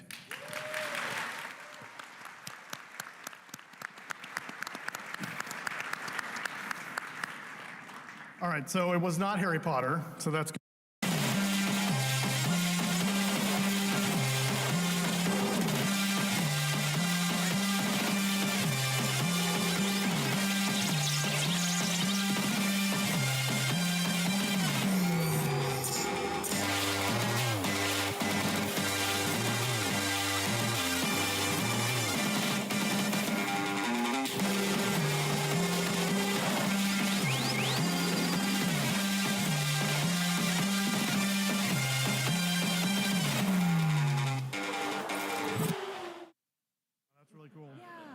Yeah, going out. That wasn't the Blackbird video, was it? It was just a little tough. That was, yeah, what the heck? Did they mistakenly play it? We should also get a photo before we Absolutely. run away. We also listened to you guys. You needed the 2 long flights to get here, and the jet lag is just about to wear off. We're good. My name is Magnus Axholt, and together with Stephen O'Connell, we founded this company some 20-odd years ago. We were college buddies at the time, but that's a different story. We're here to do Navigraph Charts feature announcement. Joined on the stage is also Jason. You might know him from our YouTube channel. At Navigraph, he works as a technical support specialist because you know a darn lot about the SimBrief performance calculator, for instance. You also have a sweet voice that we use for the narration of our YouTube productions. You should go to the YouTube video. We have one on Miami, which is quite nice. But there are others as well. Am I coming across? Okay, cool. Right, so can we do a little poll here by just raise of hands? I just want to know how many of you out here who are Navigraph users.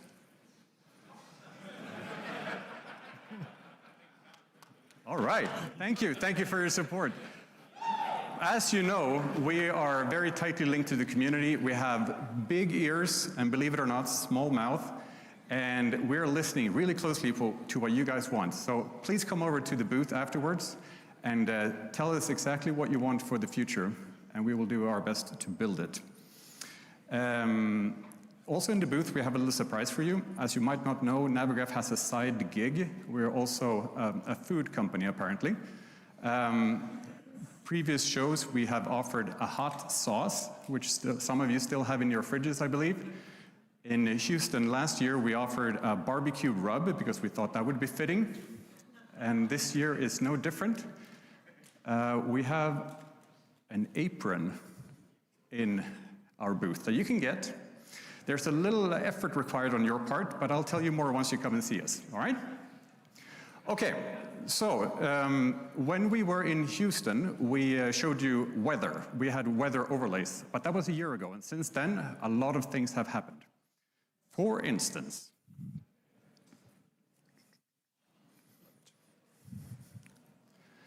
you know, you have one of these usually in your back pocket. Did you know that you can follow your flight on your iPhone while you're away, or Android for that matter? While you're making some tea or when you're at dinner, you can make sure that your transatlantic flight is going as planned. That's what we use telemetry for, right? We also listened to you guys. You needed the flight plan inside of Navigraph charts. So now the SimBrief OFP is viewable inside of charts. ATIS is in there. And, well, we're all armchair tourists, aren't we? So we want to fly around and say, hey, I can see my house from here. And that's what we use satellite maps for. There's another base layer in Navigraph charts that you might be interested in as well. There's another type of charts in there, the FAA sectionals. I hope you get good use of those. And back by popular demand, I would say, is the ability to scribble on your charts. You can do that with a stylus or with your fingers. Here's an interesting one. For all those VFR pilots out there, we have an improved land cover or a classification of land. So when you're following say a field or a pasture, or it borders to a forest, then it's much easier to make that mapping between the VFR chart and, it's much easier to make that mapping from the simulator over to the charts. That's what I wanted to say. Significant weather is also on here, and here you also see a little glance of something that we released just a few days ago. It's the ability to put up to 3 different weather layers simultaneously on the charts so that you can see, here's the Doppler radar and the wind barbs along with significant weather. Derek at SimBrief, he coded up a thing which is very useful. You can now calculate 2 or more different routes and then compare which one you want. That's a nice one. And I hope you haven't missed the performance calculator.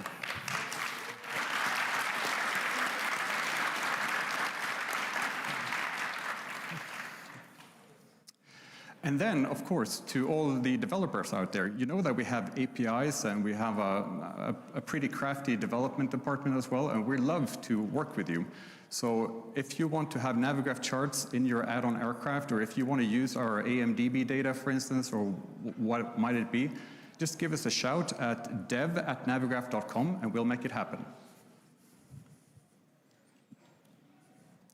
So, we're here for a feature release, and Stephen here will be performing a technical demo. Jason and I will have a little chat about the significance of this particular feature, and the feature is, drum roll,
right, so the feature is traffic, online traffic, Navigraph traffic, and also ATC sectors, ATC control.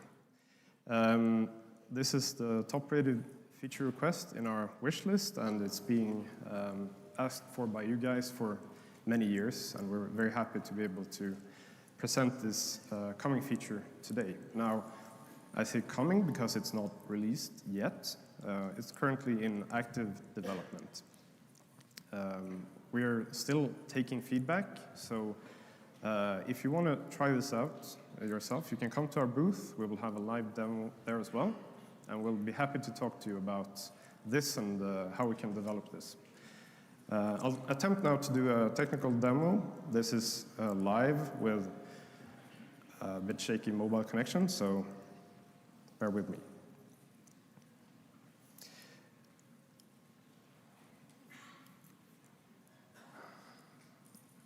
All right, so at the top here we have a new button called Networks. Let's press that. First thing that will happen is that we will show all the Navigraph pilots currently flying in real time. Now, Navigraph is not an ATC network. Navigraph is, you can call it a community of pilots and friends, right? Currently, we're tracking between 2,000 and 10,000 users simultaneously in real time. And with real time, I say 1 second update rate. So basically, these are all you guys flying with moving maps and Symlink running. You're all on this map. You can, of course, interact with this. So let's click some random guy here. So we see this is a person flying 240 knots or so, 452 knots ground speed. You can see the flight path. This is still work in development, so we're going to flesh out the information you get about pilots. So this is currently what we're sort of working on, and we'll be happy to talk about this in our booth with you guys, how we can develop this sort of Navigraph network further. Let's leave Navigraph for now and check out VATSIM. So currently we're tracking 800 or so pilots flying on VATSIM, again, in real time. 1 second refresh rate on all these pilots. So you can track anyone flying on VATSIM in real time. And for this, we have been working closely with VATSIM. I would like to thank Tim Barber, VATSIM president, and his team, especially Richard and Jacob, who have been working very closely with our developers. Of course, again, you can interact with these pilots in the same way. You get this information screen down here, and we're going to flesh out all the information you get from the pilots flying on VATSIM. Again, we can press IVAO and get the same type of real-time refresh also here. We've been working very closely with the IVAO web development team, especially David Chikachev for the smooth integration work here with real-time connection. Now, checking the online pilots is one thing. We can enable this button here to see all the controlled airspaces currently.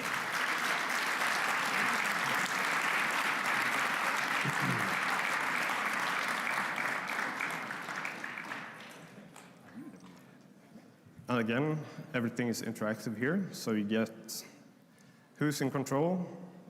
Jordan here is controlling Salt Lake City, currently since 24 minutes, and that's his frequency.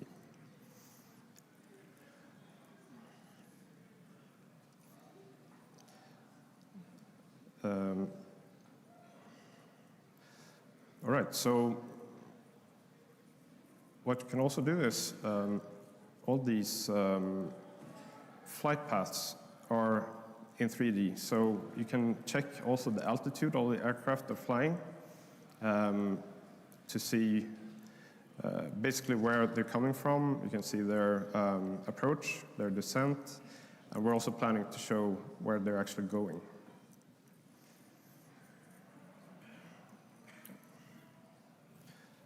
All right, so this is the feature. Again, it's not released. There are still quite a lot of things that we're going to be working on here in the next coming months, and we'll be very happy to talk to you guys about what you think is important. We have already done so to build this, but the devil is in the details.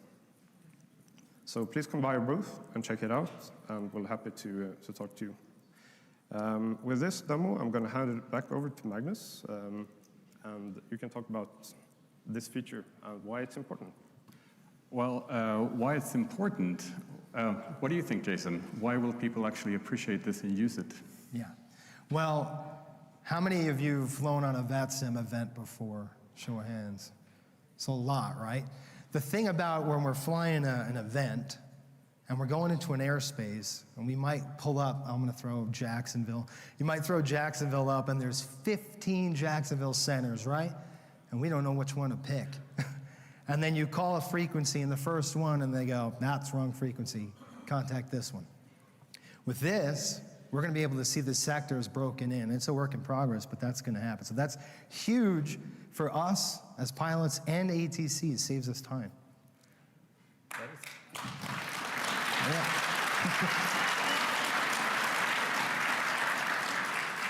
Now, here's the thing. We would love for you guys to come to the booth and show us what is the last 5–10% that you want to add to this, or 100 for that matter, we don't care. Tell us everything that you want, and we'll make sure that it happens. We flew over quite a large team here, so I'm sure you'll find someone to talk to. Can we just have the Navigraph team get up so that we can say hello?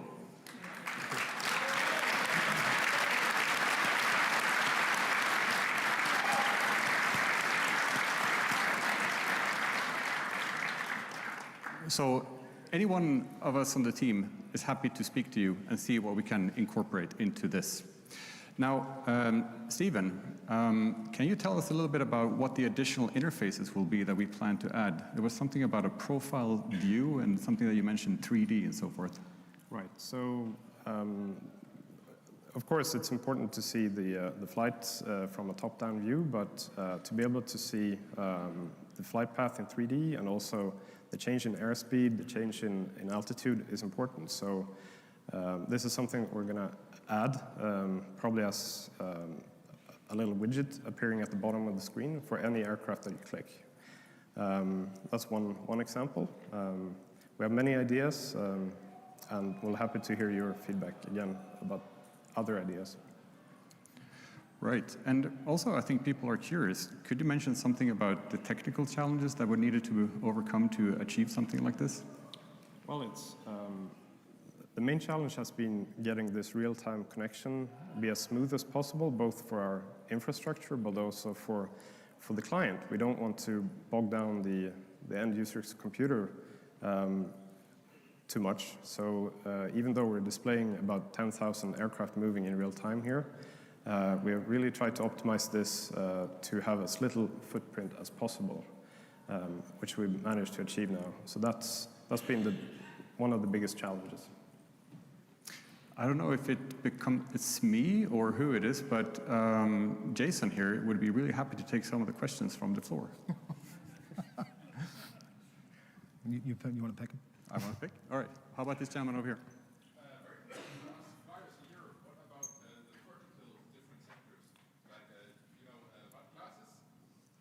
Mm-hmm. Yes. So the gentleman is asking about in the sectors there's a vertical structure as well. Can we speak to this? It's something we're planning to add. We're investigating exactly how much we can get out of the different APIs that we're working with, but that's absolutely the goal. Yes. Front row over here. On the VATSIM stuff, when you click on the sector, will it show,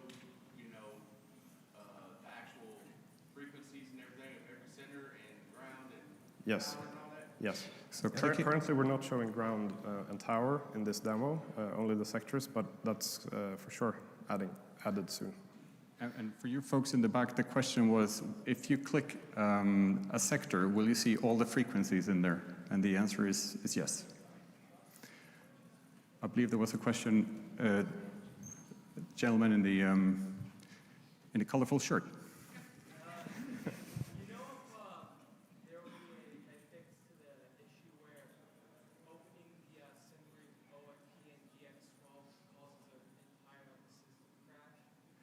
You're wondering whether there will be a fix when you open the operational flight plan from SimBrief, and it makes what crash? Just the entire sim crashes.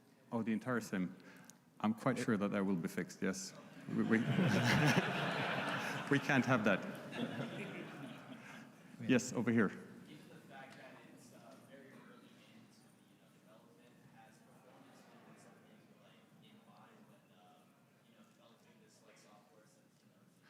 Ah, interesting. Okay, yes. So the gentleman here is asking if we have taken the local computer performance into account when we do something like this, so it doesn't create too big of a footprint. Should you run the simulator alongside with charts? Is that correct? No, we haven't taken this into account. Of course. Well, that's actually for our CTO to answer. Right now. Go ahead. Sorry. Go ahead. Of course, we want to be able to run this at the same time as a simulator. If you don't have a powerful PC, there might be some adaptations maybe in the update rate, depending on the available resources. We're not fully there yet, but for sure we're having this taken into consideration. Yep. Good point. Thank you. This gentleman had a... Did you have your hand up before? Yes, the gentleman in the gray shirt.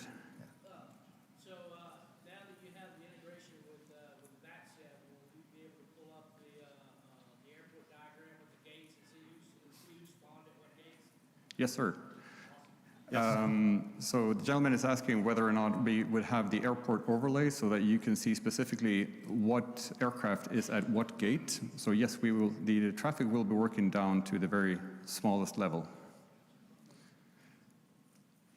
Another neat thing is when you're flying with a friend, you have to call that person in front of you and say, "What's your airspeed and altitude?" Like every 10 minutes, right?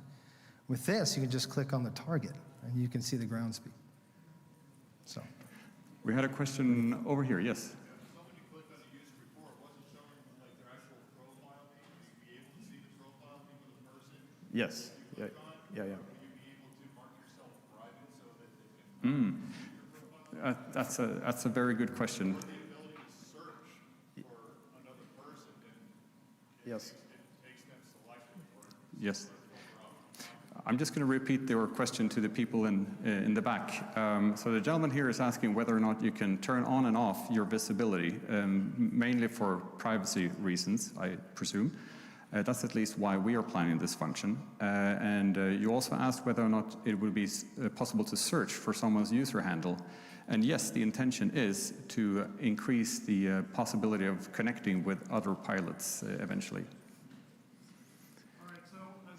We'd love to do question and answer here forever because it's very interesting.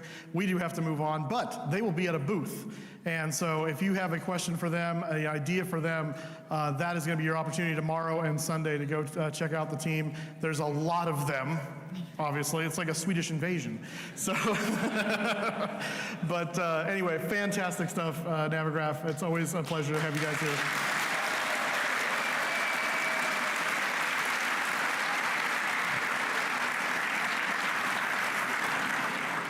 All right, panel, what do we think about the Navigraph? The Navigraph is the Navigraph, and there's really not much more you can say other than they are the Navigraph. Exactly. It is. If you guys don't use Navigraph for your flights, I mean, you are missing out on so much. I mean, one of the things I didn't actually hear them talk about was the fact they added VFR sectionals. Yeah. You're having a good time. This is a good expo, let me tell you. I do have to say I don't like carrying stuff quite so far on these hallways, though. 300 pounds back and forth, it's not as much fun as it sounds, I assure you. I don't know if anybody knows who Fly Inside is. I'm going to do a stupid little PowerPoint, but then I'm going to get to the meat of the potato, which is we're releasing today 2 brand new helicopters. So that is the big deal for us. And you will be able to come into our booth where we have 4 flight sims, full cockpits set up, one of them full motion, 360 degrees. And you will be able to get on there. I did bring barf bags. I did. Because if you can't fly a helicopter well and you sit on the pedals, you are going to spin around really fast. So the only thing that'll set me off is that. If anybody knows me, I am a commercial professional pilot. I have been for many, many years. I've got 11,000 hours currently, somewhere in that neighborhood. I kind of stopped counting. I own helicopters. I own a Jet Ranger currently. You can fly it in the sim. It's Rick's livery, which is, I know, not very creative, but that's what it is. And then one of the new ones we're releasing, I own one of those as well. So I fly an awful lot. Helicopters are not the easiest thing in the world to fly. Anyone who has tried to do it will attest to that. Fly inside, and we just get to this. I got this cool logo. Just spins around. It's really neat. I like it. Yeah. So there it is. Woo, fly inside, that's us. It's our new logo. Notice it has airplanes and helicopters on it. There is a reason for that, which may or may not be a surprise. So fly inside, we've been developing flight simulators for many, many years. Who here remembers FSX? Yeah, that's my peeps right there. We did fly inside FSX. We were the first people to allow you to fly in VR in a flight sim. And in my world, that was a game changer. Just having depth perception, the ability to look out the window, to lean out in a helicopter sim, that was pretty cool.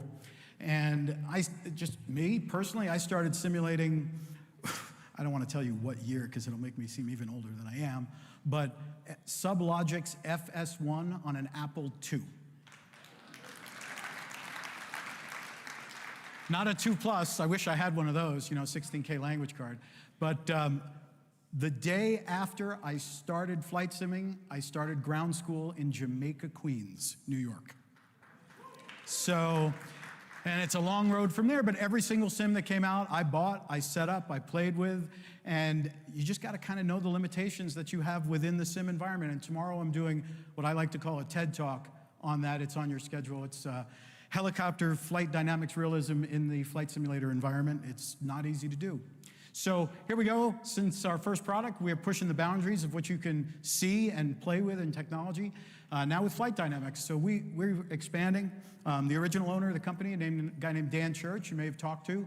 I bought the company from him about just a little less than a year ago now. He still works with us, but he's now, believe it or not, an airline pilot. So Dan's kind of moved up and out. Here's our revolutionary Bell 47. It was the first helicopter with real dynamics in MSFS, and we keep updating it. As you can see, we've updated it 18 times since it was released. There's an update, actually, it'll probably be released tomorrow for it, which adds a few features, and we can talk about that later on. The G3B variant will be coming out later this year. That's a turbocharged engine. So all you guys that want to do Mont Blanc, you can now do that without making it, an 800-pound helicopter and taking all the parts off of it. So the next one we came out with, that's my paint job on my aircraft, so I had to get it in there somewhere. And the legend that's the Bell 206, there were over 15,000 of these made in various variants, and they're still flying today. I can attest to that. So we've done 17 updates since we released it in December of 2022, and we've just released an update. Microsoft has it in their hand, but we all know about Marketplace. It may take a little while for them to decide to actually post it. If you want, you can always buy it from our website directly, and then you will get the updates immediately as soon as we release them. So coming soon, I know a lot of you guys are DCS guys and military guys. We are doing the OH-58A and B models, which has a different engine, and also the 206A model, which my helicopter represents right up there. And you will have some stuff like, weapons. So that might be kind of interesting. So this year, we've expanded. Now that we have a much, much larger team, we can release many more things much quicker than we've ever done before. And we have agreements that I've signed with a bunch of major manufacturers. We now own the IP. So that means that we will be the sole source supplier for them. They're going to be using our aircraft for training. We have our own fly-inside flight simulator. Anybody know that one? We released it as a consumer product, and now it's a commercial product, and Bell Helicopter is using it, as well as quite a few other companies, and we're going to soon be certified to be able to use MSFS for the scenery in a PCATD, an approved device. We're going to get to level 5 probably next year, so if you want, you can start logging the time if you have the correct hardware, which is a very cool thing as far as I am concerned. Towards that end, we have to replace the MSFS flight dynamics model. If any of you guys know our products, we are only using Microsoft Flight Simulator for scenery because it's beautiful. Let's face it, no other sim looks quite so good right now. But it's limiting because Asobo decided that helicopters weren't really the most important thing to them, so they did it as best they could, and they did a really good job, but they're really focused on gamers rather than hardcore simmers. So if you want to have something that you can hop in and fly around like a hero, more power to you. That's fun, that's the way you want to fly. But if you want to learn how to fly an actual helicopter, it is not the easiest thing in the world. If it was, more than 1% of all certificated pilots would be helicopter pilots. So it's hard, but it's a super rewarding thing to do. In our Heli Manager app, which is part of the WASM file, you can actually slide down the realism and up the stability, so you can fly it like a UFO if you want to, but the goal is to fly it in its native state. So, without further delay, our promised new helicopter releases for Flight Sim Expo 2024. I have kept this very secret. I wouldn't even tell Evan what it was. And people have been pumping me for information. So we're going to do one turbine, and we're going to do one piston. And there is method to my madness. And without further ado, here they are. It's the Rotorway 162F and the Rotorway Jet Exec, which is not actually a Rotorway product, but the cards have been updated. So the reason we picked these specifically is because they're attainable. If you learn how to fly in a flight sim and you fly our Rotorway R162F, you can actually go out, find yourself one for about $40,000 or $50,000, and you can fly it. That means that you could actually translate your flight sim experience to a real aircraft. That says something. And you know what? It's fun. I have a 162, which actually I don't. I have an Exec 90, which is the earlier one that I built a mechanical fuel injection system for, so I don't have to deal with computers. Crazy, right, for a computer company? FADEX blue screen of death when you're flying in the air. Well, death could be part of that equation. So these are not super fast. They're very, very, very maneuverable. The Jet Exec has a nice turbine in it. Everybody loves the smell of Jet A in the morning. So let's get into a little details here. One of the easiest ways to go from flight simulation to flying in the real world. Try it. Could be in your future. They're a lot of fun to fly. They're small enough to keep in your garage. If you have a reasonable sized garage. So, of course, it comes with half a dozen liveries right now, and we'll be releasing many, many, many more. We have a thing where if you guys want a custom livery, go on Discord, go on our channel, ask for it, send a bunch of pictures, and our guys will make it for you, put it in the next update, so anybody you fly with gets to see your livery. You don't have to go and download something separate. The other thing a lot of people don't know is Fly Inside products. If you go to our updates page and download it, any of them, and then you play multiplayer with somebody who owns one of our products, you can see them in the product. You can't fly it, but you can see it. So we offer that for free. So coming up, next one is the Jet Exec. Again, quite a few. This one's different because it is a full glass cockpit.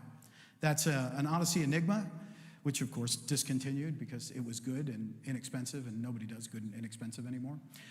So it is what it is. You get jets and glass cockpits and inexpensive in the same language, in the same sentence. That's pretty odd. And we're moving on. So we're going to do a show-only bundle, $64.95 for both helicopters, updates for life for free, like every one of our products. This will be live by the show, probably opening tomorrow. I couldn't put it up there because then everybody would know what I was selling, right? So this is going to be the show bundle. You can buy, you get 2 for 1. I will at some point be doing a bundle for all 4 of our aircraft, and with all the updates and all that kind of thing. So next, what's next for us? So in the coming months, we're going to add a bunch of feature updates, a new pro pilot training. We're adding failure modes. Right now, Pretty much all the systems are modeled for failures. You can overspeed the rotors, you can blow up, you can do hot starts. Those are very expensive for Jet Ranger people. And VRS is modeled, RBS is modeled, all these acronyms that nobody cares about. But all of that stuff actually functions as it should. But what we're going to do is give you the ability to decide to randomly have those occur while you're flying. So that'll up your pucker factor just a bit. So watch the instruments, listen, watch for vibrations that are weird. Might save your life. Agricultural spraying, that's done already, but we're turning it into a mini game. So you'll be able to pick some fields, mark out a territory, and actually do the spraying with GPS, like it's done in the real world. Working weapons for military variants, no, you won't be able to destroy anything. Microsoft frowns upon that kind of thing because they're peaceful. Hey man, what is it, peace, love, dope? Or vegetable peace for all if you're a Young Ones fan. So they will spark and do stuff, but unfortunately they won't blow up. So there's a bunch more of those kinds of features coming. We've got 4 more helicopters. Composite Effects, who makes the Mosquito, we are doing all of their aircraft, and we have the IP to do it, and they will be using it for flight training on their own trainer. Some of you have seen them.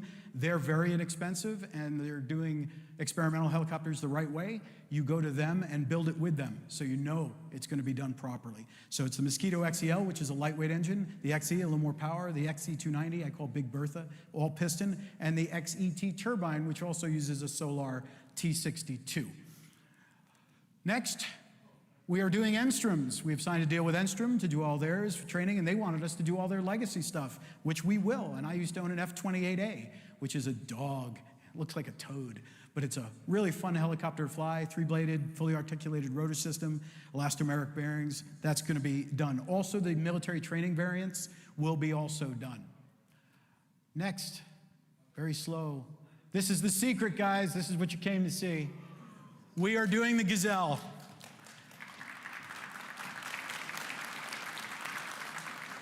For many years, I owned a Gazelle. I love flying it. It is a pilot's machine. And then Turbomeca said, oh, by the way, we're not going to do engine overhauls anymore. You can go piss up a rope. So a company in Hungary bought the entire manufacturing line, and the FAA said, oh, you can't buy anything from them. It's not certified. So if anyone knows Callaway Cars, they made the twin-turbo Corvette. Anybody remember this from the 80s? Reeves, who unfortunately just passed away recently, he was my partner in this helicopter, and we flew the hell out of this thing.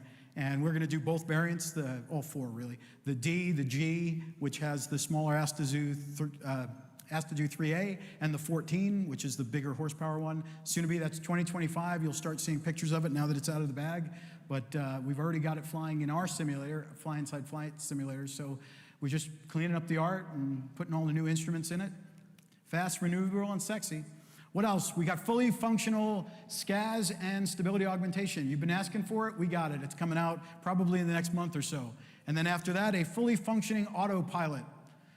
Right? Yes, for helicopters, you will be able to fly anyway. Dick Smith, who I have the rights, I don't know if anyone has our Jet Ranger, but we've got VHDIK, which is the one he used to fly around the world solo. More power to him, because I wouldn't do that. But that had an autopilot, a very rudimentary Collins 841H, and we will have that functioning with nav and GPS coupling. Then there's going to be an internal cockpit tablet pad for additional features, like the ag spraying and that kind of thing.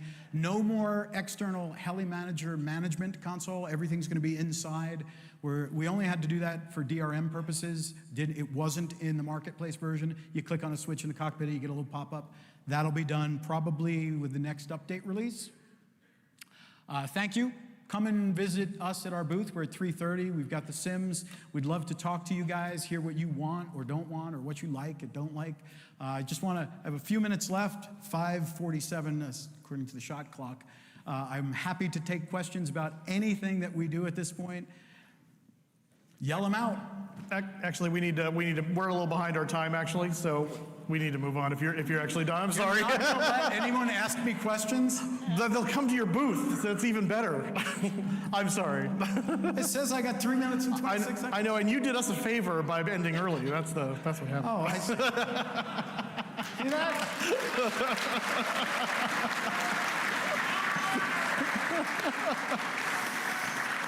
But that is awesome. I know a number of people in here that are really into the helicopter flying stuff, and I've tried my hand at helicopters, and I am not a good helicopter pilot. So it's an entirely different kind of flying altogether.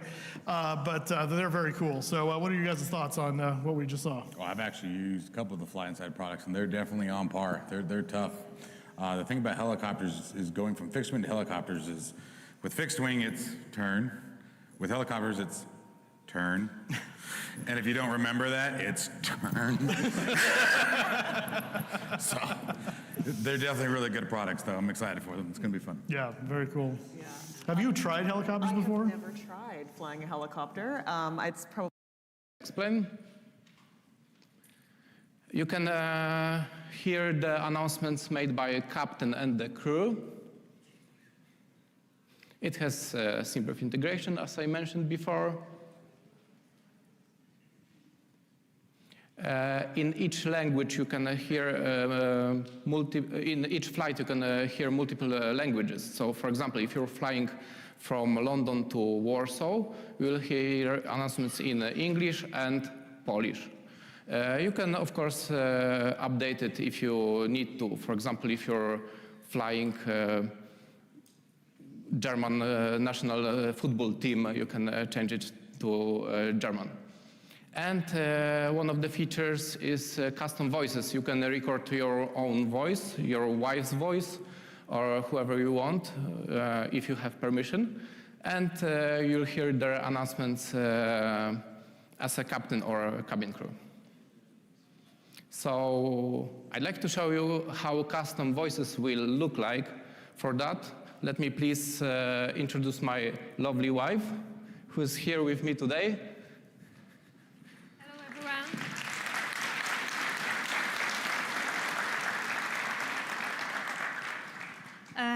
My name is Elizabeth, the better half. Above all, I'm also pleased to be today with you. This is my second time at Fsexpo, and I really enjoy it. Okay, so my main role is that my voice is used as a crew member named Elizabeth. You can find me in Premium Voices library. Now I'm sure you know how I sound in real life, so let's move on and see what Kabi can do with my voice. Of course, Ella is premium voice, as you could hear. So there is a short preview how she speaks in more than one language. Hopefully, yes.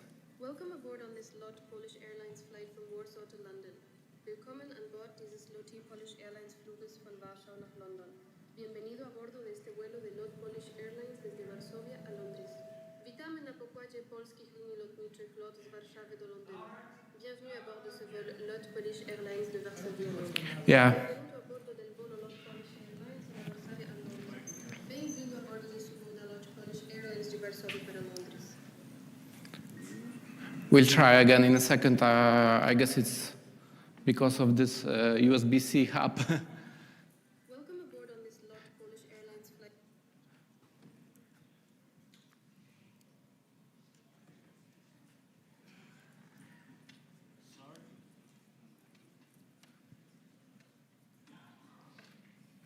You can try to repeat this in using your mic. No, thank you. Maybe the output.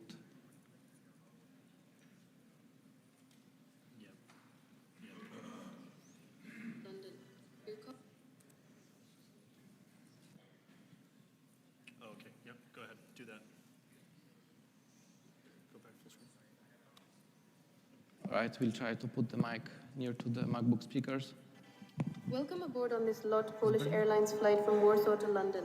Willkommen an Bord dieses LOT Polish Airlines Fluges von Warschau nach London. Bienvenido a bordo de este vuelo de LOT Polish Airlines desde Varsovia a Londres. Witamy na pokładzie polskich linii lotniczych LOT z Warszawy do Londynu. Bienvenue à bord de ce vol LOT Polish Airlines de Varsovie à Londres. Benvenuto a bordo del volo LOT Polish Airlines da Varsavia a Londra. Bem-vindo a bordo deste voo da Lot Polish Airlines de Varsóvia para Londres. All right, sorry for that.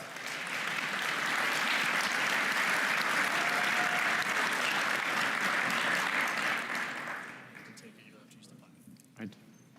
Okay, so hope you're still there.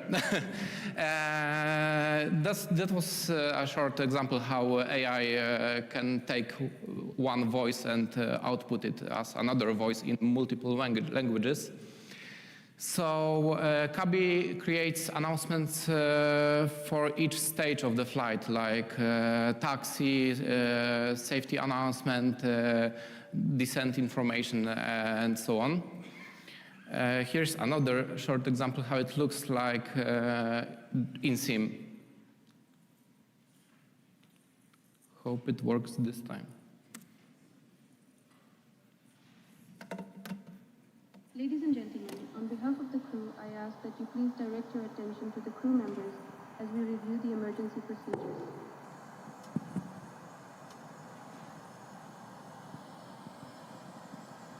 Cabin crew, prepare for takeoff. We are now climbing to our cruising altitude. We will be starting our in-flight service shortly. You can find our sky menu in the seat pocket in front of you. Wir steigen jetzt auf unsere Reisebroschüre. Wir werden in Kürze mit unserem Bordservice beginnen. Unser Sky-Menü finden Sie in der Sitztasche vor Ihnen.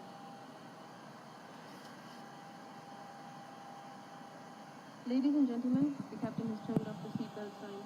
You may now move around the cabin, but we recommend that you keep your seatbelt fastened while seated in case of unexpected turbulence. All right, please let me move forward as I'm running out of time. So Kabi is live for over a week right now. Here are some statistics. There was over 6,500 flights, and almost 1 million characters generated by AI. I think it's all right for a small project developed by one person. I hope it grows. There were a lot of feedback from my current users. Here are some of the changes that are planned for the next weeks and months. So a lot of users need custom security briefing audio, so you can upload like British Airways audio or American Airlines, and you want just to hear it. Announcements text preview, it's like you can have small text and see what is currently set and what eventually will be set. More AI, as I said, most of the scenarios are scripted now, not all of them, but a lot of them. So I want to put more AI into it, so Kabi will react better. Flight stage detection improvements, so now it uses only simulator events. And GSX integration would be great, that's said by users. And of course, voices improvements, so like dialects. If you're flying in North America, you'll hear a North American accent. If you're flying in UK, you'll hear UK accent. So Kabi currently is at $29. It's flat rate for lifetime. Up to the end of this weekend, you can use this code for 50% off. That's all from me. Thank you very much.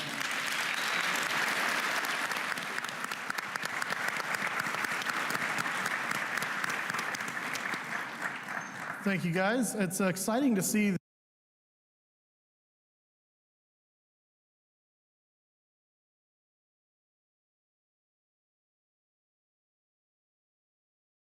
Tracking devices. They sense your intent and attention. And our latest model, the Tobii Eye Tracker 5, allows for gearless head and eye tracking. It enables you to control the in-game camera by using your eye and head movements. Some games also take advantage of the unique capabilities that eye tracking offers with things like gaze-based target selection. So the Tobii Eye Tracker 5 gives you an amazing feeling of immersion, right? As if you're there in the game. And it's compatible with a large number of titles. It's the perfect solution for longer play sessions because you don't have to wear anything on your head. You sit down and it just works. We pride ourselves in the robustness of the signal, its accuracy, and the ability to play in any lighting condition, from a very bright and sunny room to pitch darkness. And glasses, even aviators, are no problem.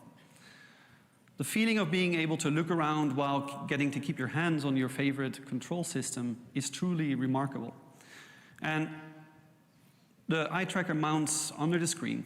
And in this case, we have a typical sim setup, truck sim in this case, regular 16:9 monitor. And the problem I hinted at earlier also applies to ultra-wides. It's the problem in head tracking of wanting to look around in the game beyond the range of motion of your head while still looking at the monitor. And we've been working with the community to solve this problem and to polish it across different situations. For example, we've been hearing that I would like to use head tracking to look over my shoulder down at the runway. I would like to look behind me in a dogfighting situation. Or I'd like to even look at overhead instruments. So typically, how would you achieve that using traditional head tracking? How do you get bigger camera rotation in the game? Anyone?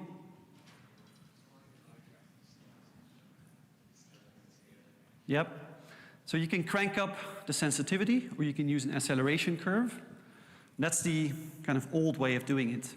This has created an entire, I would say, art of making curves and people exchanging the best settings. The problem is you have to get used to that curve, that acceleration curve. And it's not intuitive, and it's also not dynamic. It's one curve and you're stuck with it. And if you increase the sensitivity of the head tracking, it's even worse, because it means that the small micro movements that we normally already make, they get exaggerated, and that's not a great experience. But we crack this. Introducing Camera Boost. Camera Boost creates an additional boost to your head tracking when you rotate your head towards where you're looking on the screen. Might be difficult to wrap your head around, but the boost basically gets stronger the further away from the center of the screen you're looking, and the more your head rotates in the same direction as you're looking. Actually, this is how things work in the real world. If we have, let's say, in a dogfighting situation, you pick up an enemy fighter in the corner of your eye. First, your eye moves there, if you would be in a real cockpit. Then your head would follow really quickly. So we've looked at our normal biological behavior, and we've basically applied this in our algorithms. So here's an example. In this example, you can see a user looking to the far top right. And in this case, it would cause a big increase in head tracking if he or she would move their head into that direction. And here's another example where the user looks a little bit to the bottom left. In this case, it would cause a very slight increase in head tracking sensitivity into that direction. Now, this is great for VFR flying, when you need to see out of the cockpit, but also great for other types of flying where you need to look at all the instruments, IFR, no matter where in the cockpit those instruments are located. Now, we have just released this feature in a big space simulation game, Star Citizen, and I want to roll a quick video of a Tobii ambassador called Obsidian Ant.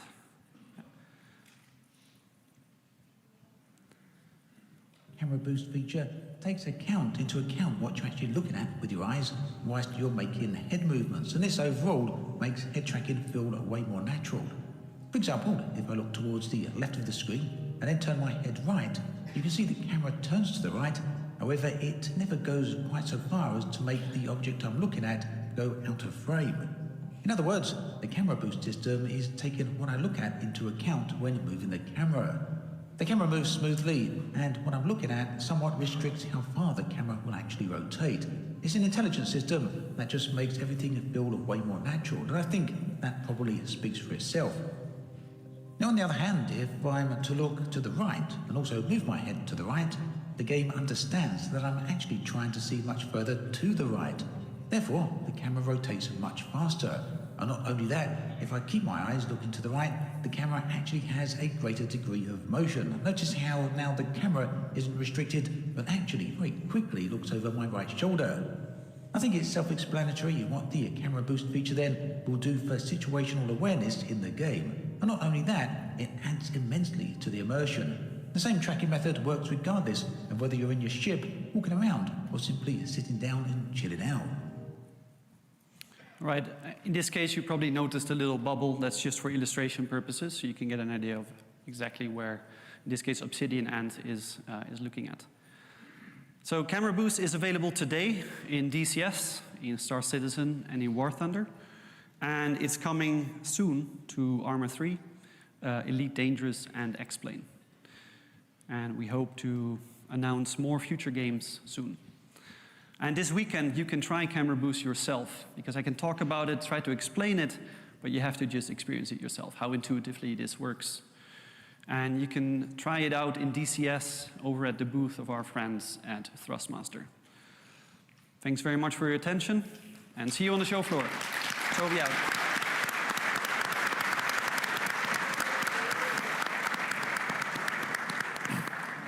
All right, thank you, Toby. I know for me personally, I'm kind of newer to the Tobii eye tracking thing. I love it, but what he talked about just now was one of the biggest things.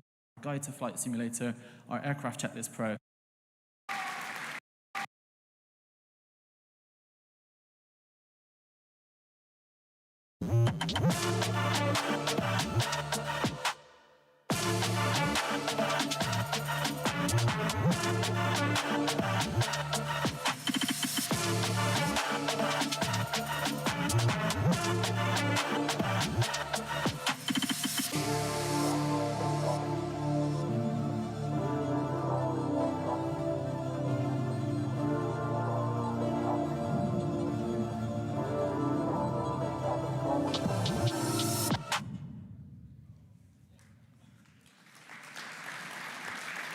Thank you, thank you, thank you.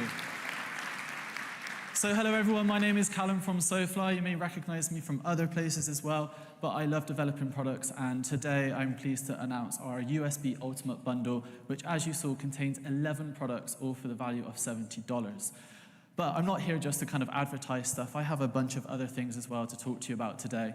So we do have other bundles on sale as well, which includes our Weather Enhancement Pack, our World Enhancement Pack, and for those 24% of you who are brand new to flight simulation, we have our Sim Starter Bundle as well, which contains our Guide to Flight Simulator, our Aircraft Checklist Pro, and also soon Better Camera Presets Pro as well. So I'm here today to talk about 3 different things with you. That is just the first thing, is our bundles.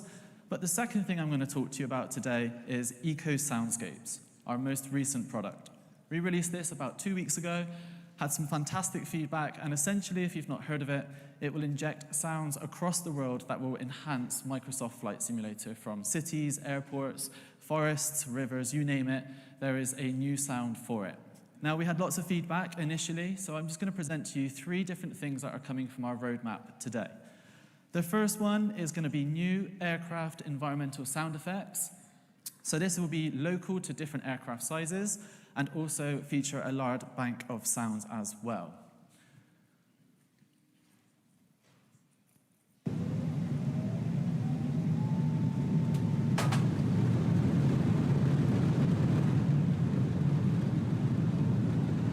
So this is the default 747 within the sim, and we've added a bunch of extra sounds to it just to give you that extra little bit of realism. The second part of the roadmap will be ATC chatter. So this is fantastic, especially if you're going to be using it on Xbox. And all it does is it will regionalize locations. So if you're flying above UK airspace or US airspace, you will hear specific sound effects to that region. And also it'll be very realistic depending on your phase of flight. So if you're in the cruise, for example, you're going to hear from control. But if you're on the ground, you're going to hear more of the ground conversations as well. So here's just a very quick sample of that. Seabird 729, speed 250 knots. 250 knots, Seabird 729. Aegean 602, reduce the holding speed now. Reducing holding speed now, Aegean 602. Seabird 347, reduce speed 250 knots. And then finally, the last part of the roadmap today for Eco Soundscapes is our global automated sounds. So we heard your feedback. There are some sounds that are missing, but that is a technical issue that we are working on, and it will be coming out very soon. And also, we're going to get rid of the performance issues, because now, instead of it being localized to different locations, it is going to be across the world. So it doesn't matter where you're flying, we're going to be able to pick up exactly where you're flying, what time of day, and you're going to hear crickets at night, you're going to hear birds during the day, and all sorts of other cool sounds. Again, here's just a very quick preview for you.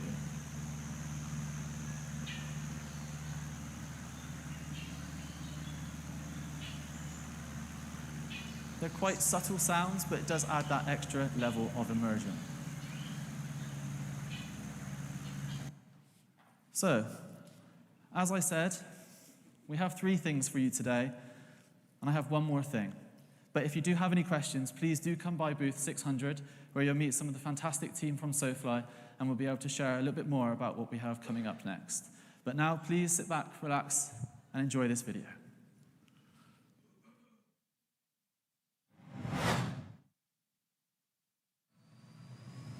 Good morning, Captain.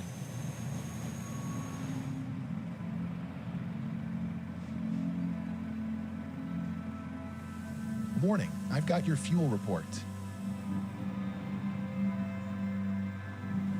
Do you want cream with your coffee?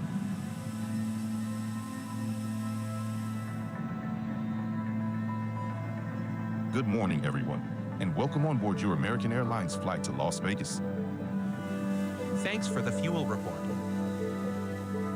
The final aircraft door is now closed, so please make sure all portable equipment is now in flight safe mode or switched off. Cabin crew, arm doors, and prepare for the safety demo. In preparation for departure, be certain that your seat back is straight up and your tray table is stowed.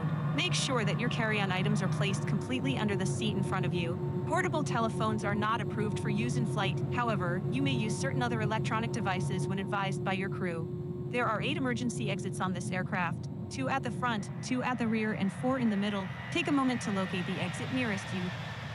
On behalf of the captain and your entire crew, it is our pleasure to have you aboard.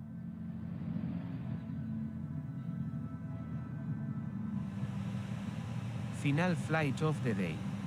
Cabin crew, doors to automatic and cross-check. Please prepare for a manual demo. There is a safety card in your seat pocket. In the unlikely event of an emergency, if the cabin pressure drops, oxygen masks will drop in front of you. Put your own mask on before helping others with theirs. Pull the mask towards you, put it over your nose and mouth and breathe normally. Now that we're in the air, just a few safety reminders. When seated, keep your seatbelts fastened. We will be out with a drink service and duty-free shortly. We hope you're enjoying your flight with us. Now please sit back and relax whilst we prepare our first service for you. As we reach our cruising altitude, we want to give you the chance to sit back and relax. Your comfort is important to us, so we'll leave you now to relax and enjoy your flight. Pretty peaceful flight so far. Got any plans when we get to Vegas? We have an incident in the cabin. Someone is a bit intoxicated and people in the galley. Can you put on the fasten seatbelt sign? The weather at our destination is looking bad with lots of rain. We may have to hold for a little bit once we get closer. We are now approaching our destination. So now please put your seats in the upright position, tray tables away, armrests down and window blinds open. The cabin crew will now pass through completing their final checks in preparation for landing.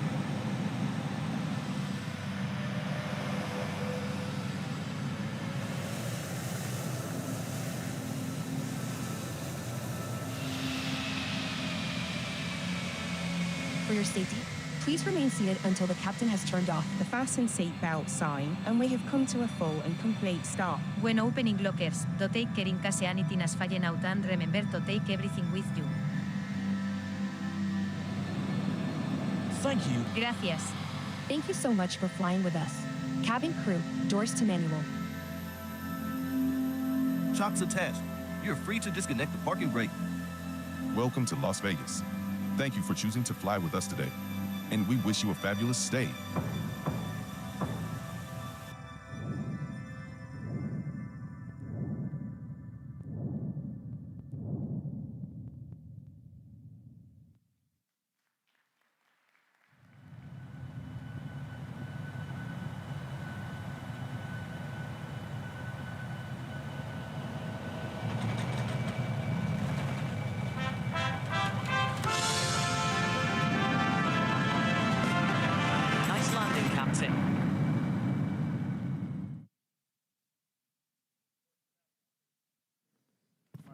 There we go.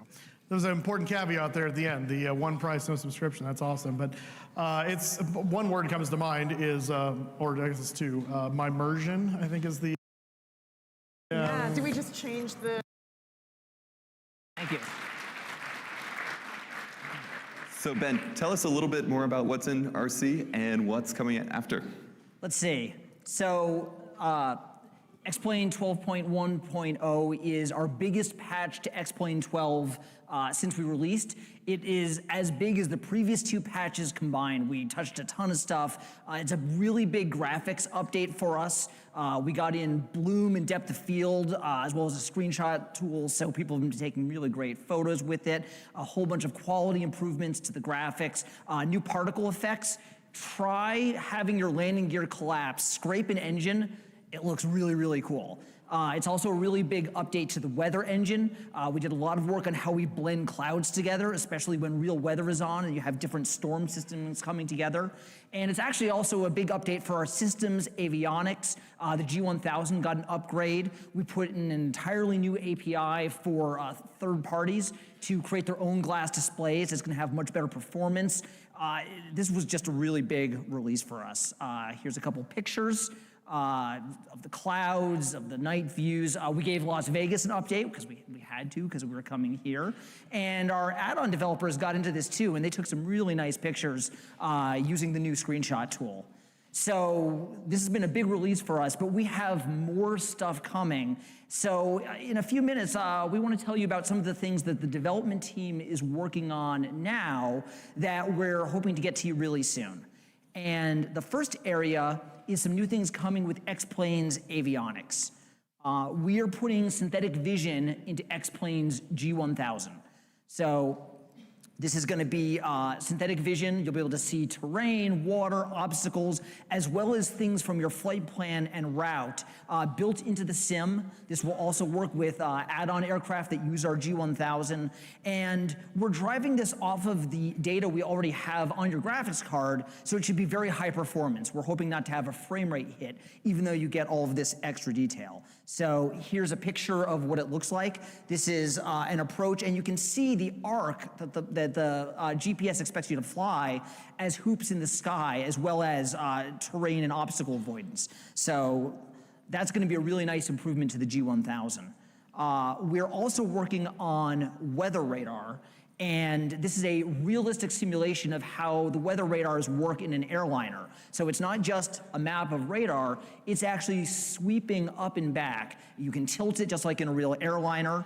If you tilt the plane, you can fly with or without stabilization. And once again, we're doing this on the graphics card using the data we already have so that we can get all this detail and still have it be high performance. The weather radar also does ground reflections, right? So it's a radar if you're flying and there's a mountain ahead, it's gonna bounce off the mountain. Let's see if we can get the video going. So this is just a little bit of in-game capture of our 737 with the new radar, and Philip is flying into Innsbruck. And if you've ever flown into Innsbruck, you know that the mountains are next to you, they're above you, and what you see is that the terrain reflections are showing up on the radar, and you can see the sweep going up and back in the simulation. So we're pretty excited about that. A couple more things we're working on. Dark cockpits. We've done a lot of work on X-Plane 12 since it shipped, and this is probably the one biggest thing that we hear about most, is that the cockpits are too dark. So there's really two issues here. The first question is the image we're rendering correct? Is X-Plane's lighting model doing the right thing? And the answer to this is actually yes. We spent a bunch of time looking at it, and we're pretty sure the lighting is working the way it should.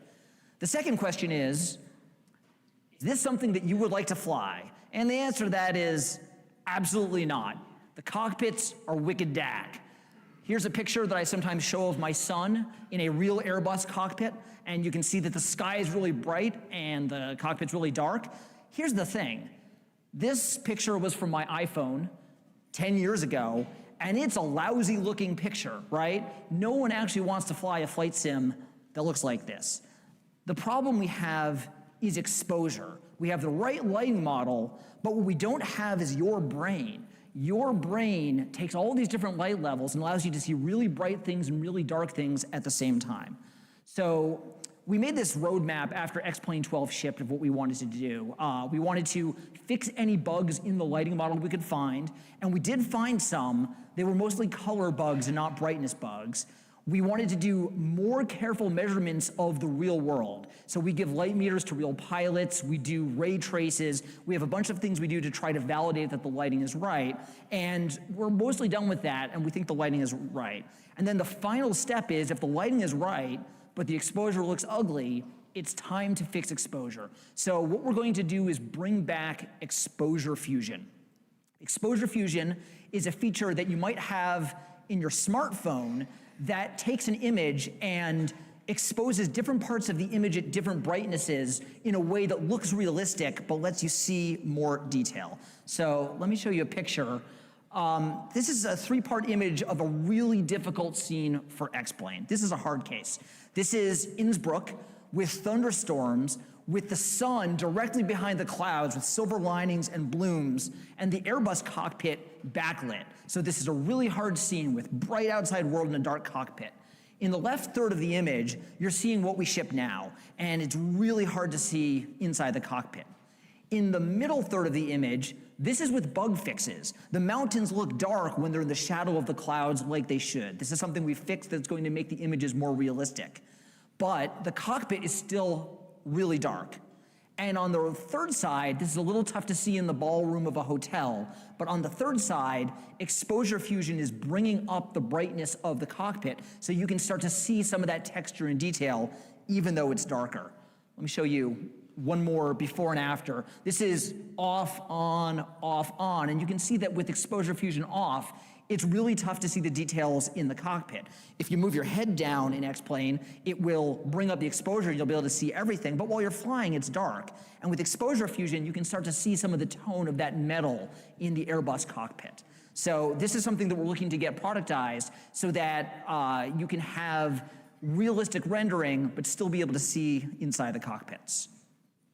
I can tell you about a couple other things the graphics team is working on right now. We're working on performance, a couple things. We are working on moving the lighting calculations to the GPU in a new way that should make night scenes much faster, especially if you run it 4K or if you run in VR. We've also got an improvement coming to, come on, there we go, to how we handle materials in the world, which should help your CPU. And we are working on making the main frame rendering multi-core. And that's going to be something that unlocks a lot of performance for everyone because y'all have a lot of CPUs. Besides performance, the other big thing that the graphics team is spending our time on is new terrain rendering. We talked about this at our developers conference in Montreal, but we've started work on our next generation scenery system. So this is a picture of X-Plane with third-party scenery, and when we've got a third-party base mesh, the lighting model can do a pretty good job of creating a realistic view. But we've had this trade-off between detail and performance. So we're working on a new terrain mesh system with 3 goals. We want to be able to have performance and detail. We want to be able to stream the scenery, because our add-on developers have said we want to be able to stream add-on meshes. Having to have you guys download the entire add-on before they can fly it is kind of lame in 2024, and we're trying to create a scenery system where airport designers can edit and patch the local mesh around their airport and not have to recut a large tile. So this is work that's happening now. This was what I was working on the airplane on the way here, and what we'll get back to work on when we go home.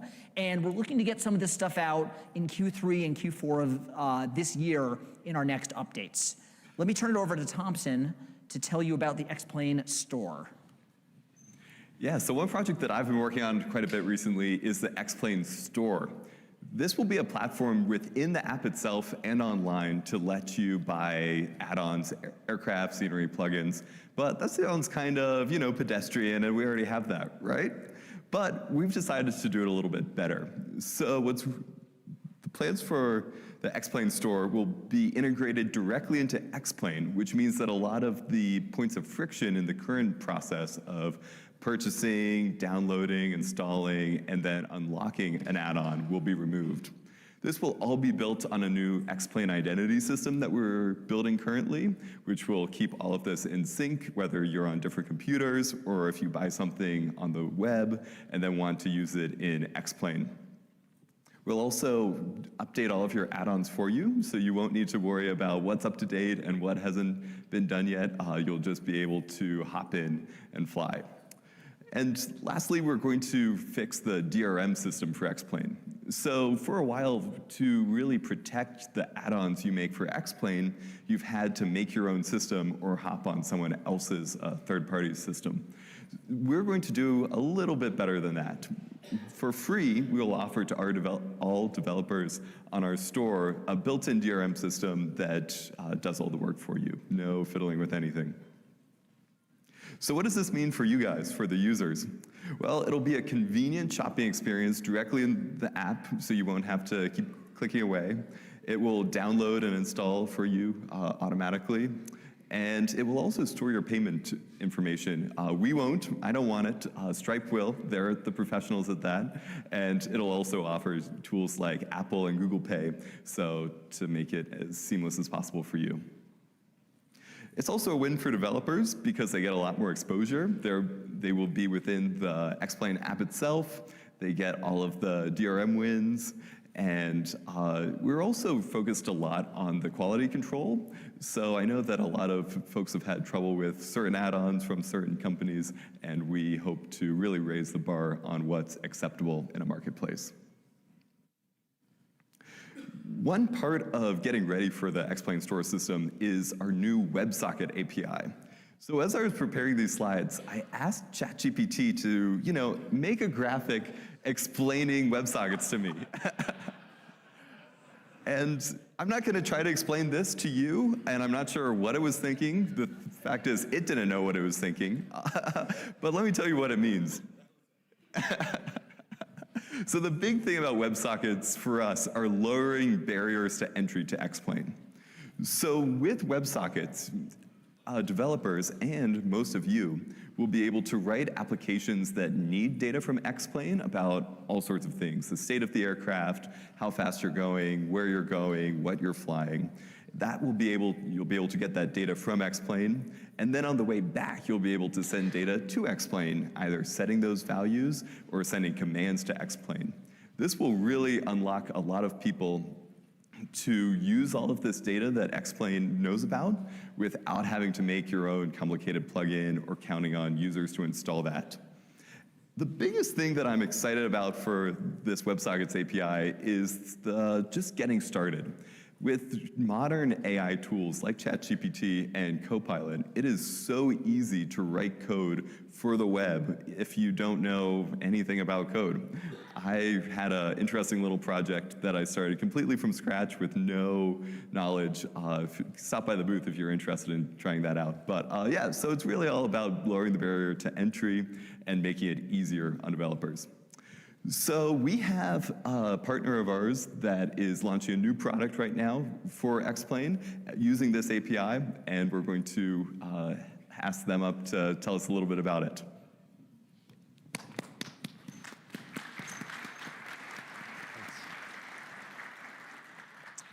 I guess there's a big play button here, and that'll do it. All right. Hi, folks. Thanks, Thompson.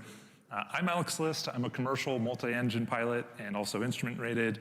My background is at the intersection of aviation and software. I'm friends with the X-Plane guys from my time at Beta Technologies, where I led the flight sim program for 2.5 years and built some of the best, and I'd say coolest HAP dome sims on the planet. Today I'm the CEO of a small startup called Airplane Team, and I wanted to tell you about a brand new product called FlySurely.com. What I want to show you today hasn't been seen before and has the potential to open doors to a cockpit or to a career in AI, and ultimately to safer skies for all pilots. Surely is your AI co-pilot helping you fly smarter from sim to sky. Whether you're piloting a 777 across the Atlantic from your sim room or practicing crossing landings in a Cub, Surely bridges the gap between sim and sky. Sadly, several of us at the X-Plane booth lost a friend in a plane crash earlier this year. When that happened, I decided to leave my job and try and build something to make flying even marginally safer if I could. But I also wanted to build something that respected the love for piloting that our friend had and that all of us here share. And so Shirley was born. Our product is like having a pilot friend next to you in your cockpit, a friend you can just talk to normally as you fly. So it can be, let's see here. It can be quite handy to find an airport when you're flying a Cub without avionics, or if you're in a gimbal helicopter where it's hard to take your hands off the controls. And if you're trying to debug an issue in a DA42 with their 700-page POH, Shirley can help with that. Or if your autopilot fails in IMC on your 172. Or if you just want to save time and money, backing up your checklist as you speak out the steps in your before landing flow. And if you just need to ask Shirley, hey, Shirley, what's the keyboard shortcut for doubling the speed of time? Well, Shirley's got you covered for that as well. So our vision has always been from sim to sky. Pilots who practice and learn with Shirley in the sim could later learn to fly with Shirley in the sky. This means that teamwork and skills developed in a sim could later be applied in the air and vice versa. That's a theme that's gone around a lot today. And because I knew it was going to take a lot of effort to run Shirley offline on a pilot's iPhone or iPad, not to mention the criticality of always delivering the correct and truthful information to a pilot who's piloting and actively operating an airplane. So a few months ago, Thomson reached out and said, hey, we know you're a flight sim guy. There's this awesome sim community. Why don't you launch for simmers first? I think he was onto something, because in launching for a knowledgeable group of pilots in a controlled setting, we could better understand how aviators would interact with Shirley. What would they ask? You know, what could we improve related to the responses to meet pilots' needs? And that's why we're launching Shirley for X-Plane 12, using the WebSockets feature first announced at the X-Plane Dev Conference in shipping with 12.1. Shirley easily connects to X-Plane directly from our web app. Shirley can receive position and attitude information directly from X-Plane. And so it feels like they're in the airplane with you, like a co-pilot, monitoring your flight, backing you up, while providing you with information to help you the entire way. So when you're out simming with Shirley and doing a visual inspection of the Statue of Liberty, you can ask, you can ask about everything around you, and you can say, hey, which way to the closest helipad? And while you could just ask Shirley, yo, Shirley, could you teach me to fly gliders? And it would work okay. There's so much awesome sim content out there on the internet right now, made by many of you here. We thought we could leverage that passion by providing an opportunity for all of you creators. And we call it challenges. How about we have Shirley tell us how it works? Airplane teammate is up. Mic check when ready. I'm Shirley, your AI co-pilot. I provide assistance with flight operations, real-time information, and guidance through procedures. Your airspeed is now 72 knots. Climb rate and heading are stable. Following your current heading, you'll reach Plattsburgh International. Winds are 5 knots, gusting 15. Ready for the ultimate precision test? Introducing challenges with Shirley. Test your pilot skills with thrilling challenges. Think you can land like a real bush pilot? Try our shortest landing challenge and prove it. I'll guide you through each step and track your performance. Your landing distance was approximately 184 feet from your starting point. Great job. Now you can create your own aviation challenges. So I'm thinking I'll just kind of break it up by phase. Invent exciting scenarios, push your limits, and compete with friends or yourself. It's a new version of the STOL challenge, and so we're gonna go grab that. Okay, 1 notch and flaps are in. Copy that. Reduce throttle, flaps down, and aim for the marked spot. There it is.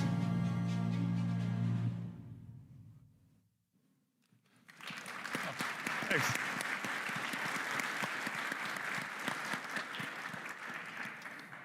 Challenges with Shirley are an entirely new way of interacting with X-Plane.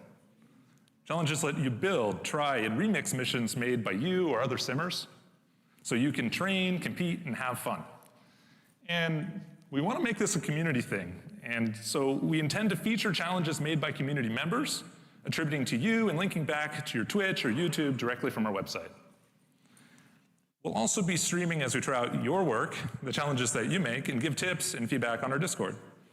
In the coming weeks, we'll also be releasing additional challenges, including for vehicles such as Beta's Aaliyah aircraft, and additionally new Shirley skills to use when you're building challenges.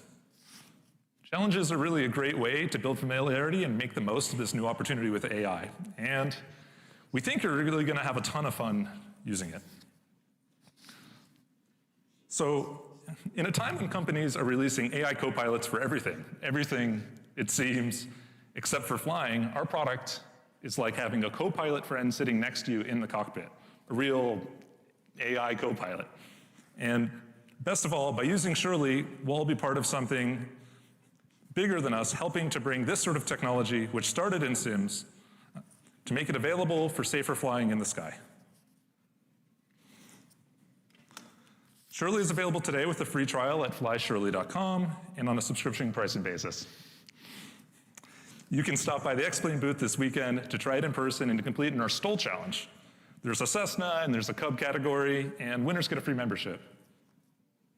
So come through the X-Plane booth, try your luck at our STOL challenge, download X-Plane 12.1, create your challenge at flyshirley.com, and join us in building the future of flight from sim to sky, safe flying.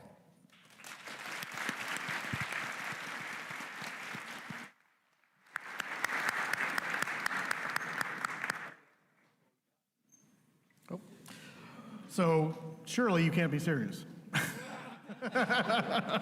Had to say it. Thank you, X-Plane, and the Fly Shirley thing. That's really cool. They got some really innovative things coming on the horizon. In fact, one thing that piqued my interest was the weather radar, because I know that's something we've been clamoring for in another.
All right, well, that wraps up an exciting, exceptional, thrilling Fsexpo Friday. Thank you so much for being with us this afternoon. Thank you to the wonderful reaction panelists for keeping us entertained and engaged. All right, so that's Friday night. That's a lot of good shit, man. There's some good stuff coming out. I don't think most of it's going to come out on Xbox though, unfortunately, but I may have to get a PC. I may have to get a PC because that one ATC thing where you can talk to people and they respond back to you. I mean, that's amazing. That's way better than Beyond ATC. Like Beyond ATC is okay, but man, that is a game changer for sure. So it's currently, I don't even know what the fuck time it is where I'm at. What time is it? So it's almost 5 o'clock where I'm at. I'm gonna come back in 1 hour and start Saturday's expo. Start Saturday's expo up. I paid for the whole thing. I think it was like $15. So I'm gonna be putting this up again here, and I don't know. Maybe we'll do like, I don't know. You know what? I could probably just start it up right now, to be honest. I'm gonna end this stream, and then I'm gonna start back up again in a few minutes with Saturdays, and we'll get set with Saturdays. So I will see. Hopefully, I'll see y'all in a few minutes. Please subscribe, like, hit the notification bell, comment, super chat, super thanks, and memberships. That's it. All right, I'll see y'all in just a few minutes. I'm gonna end this and restart with Saturdays as soon as I get it up. So give me just a couple of minutes, and I'll see y'all shortly. See ya.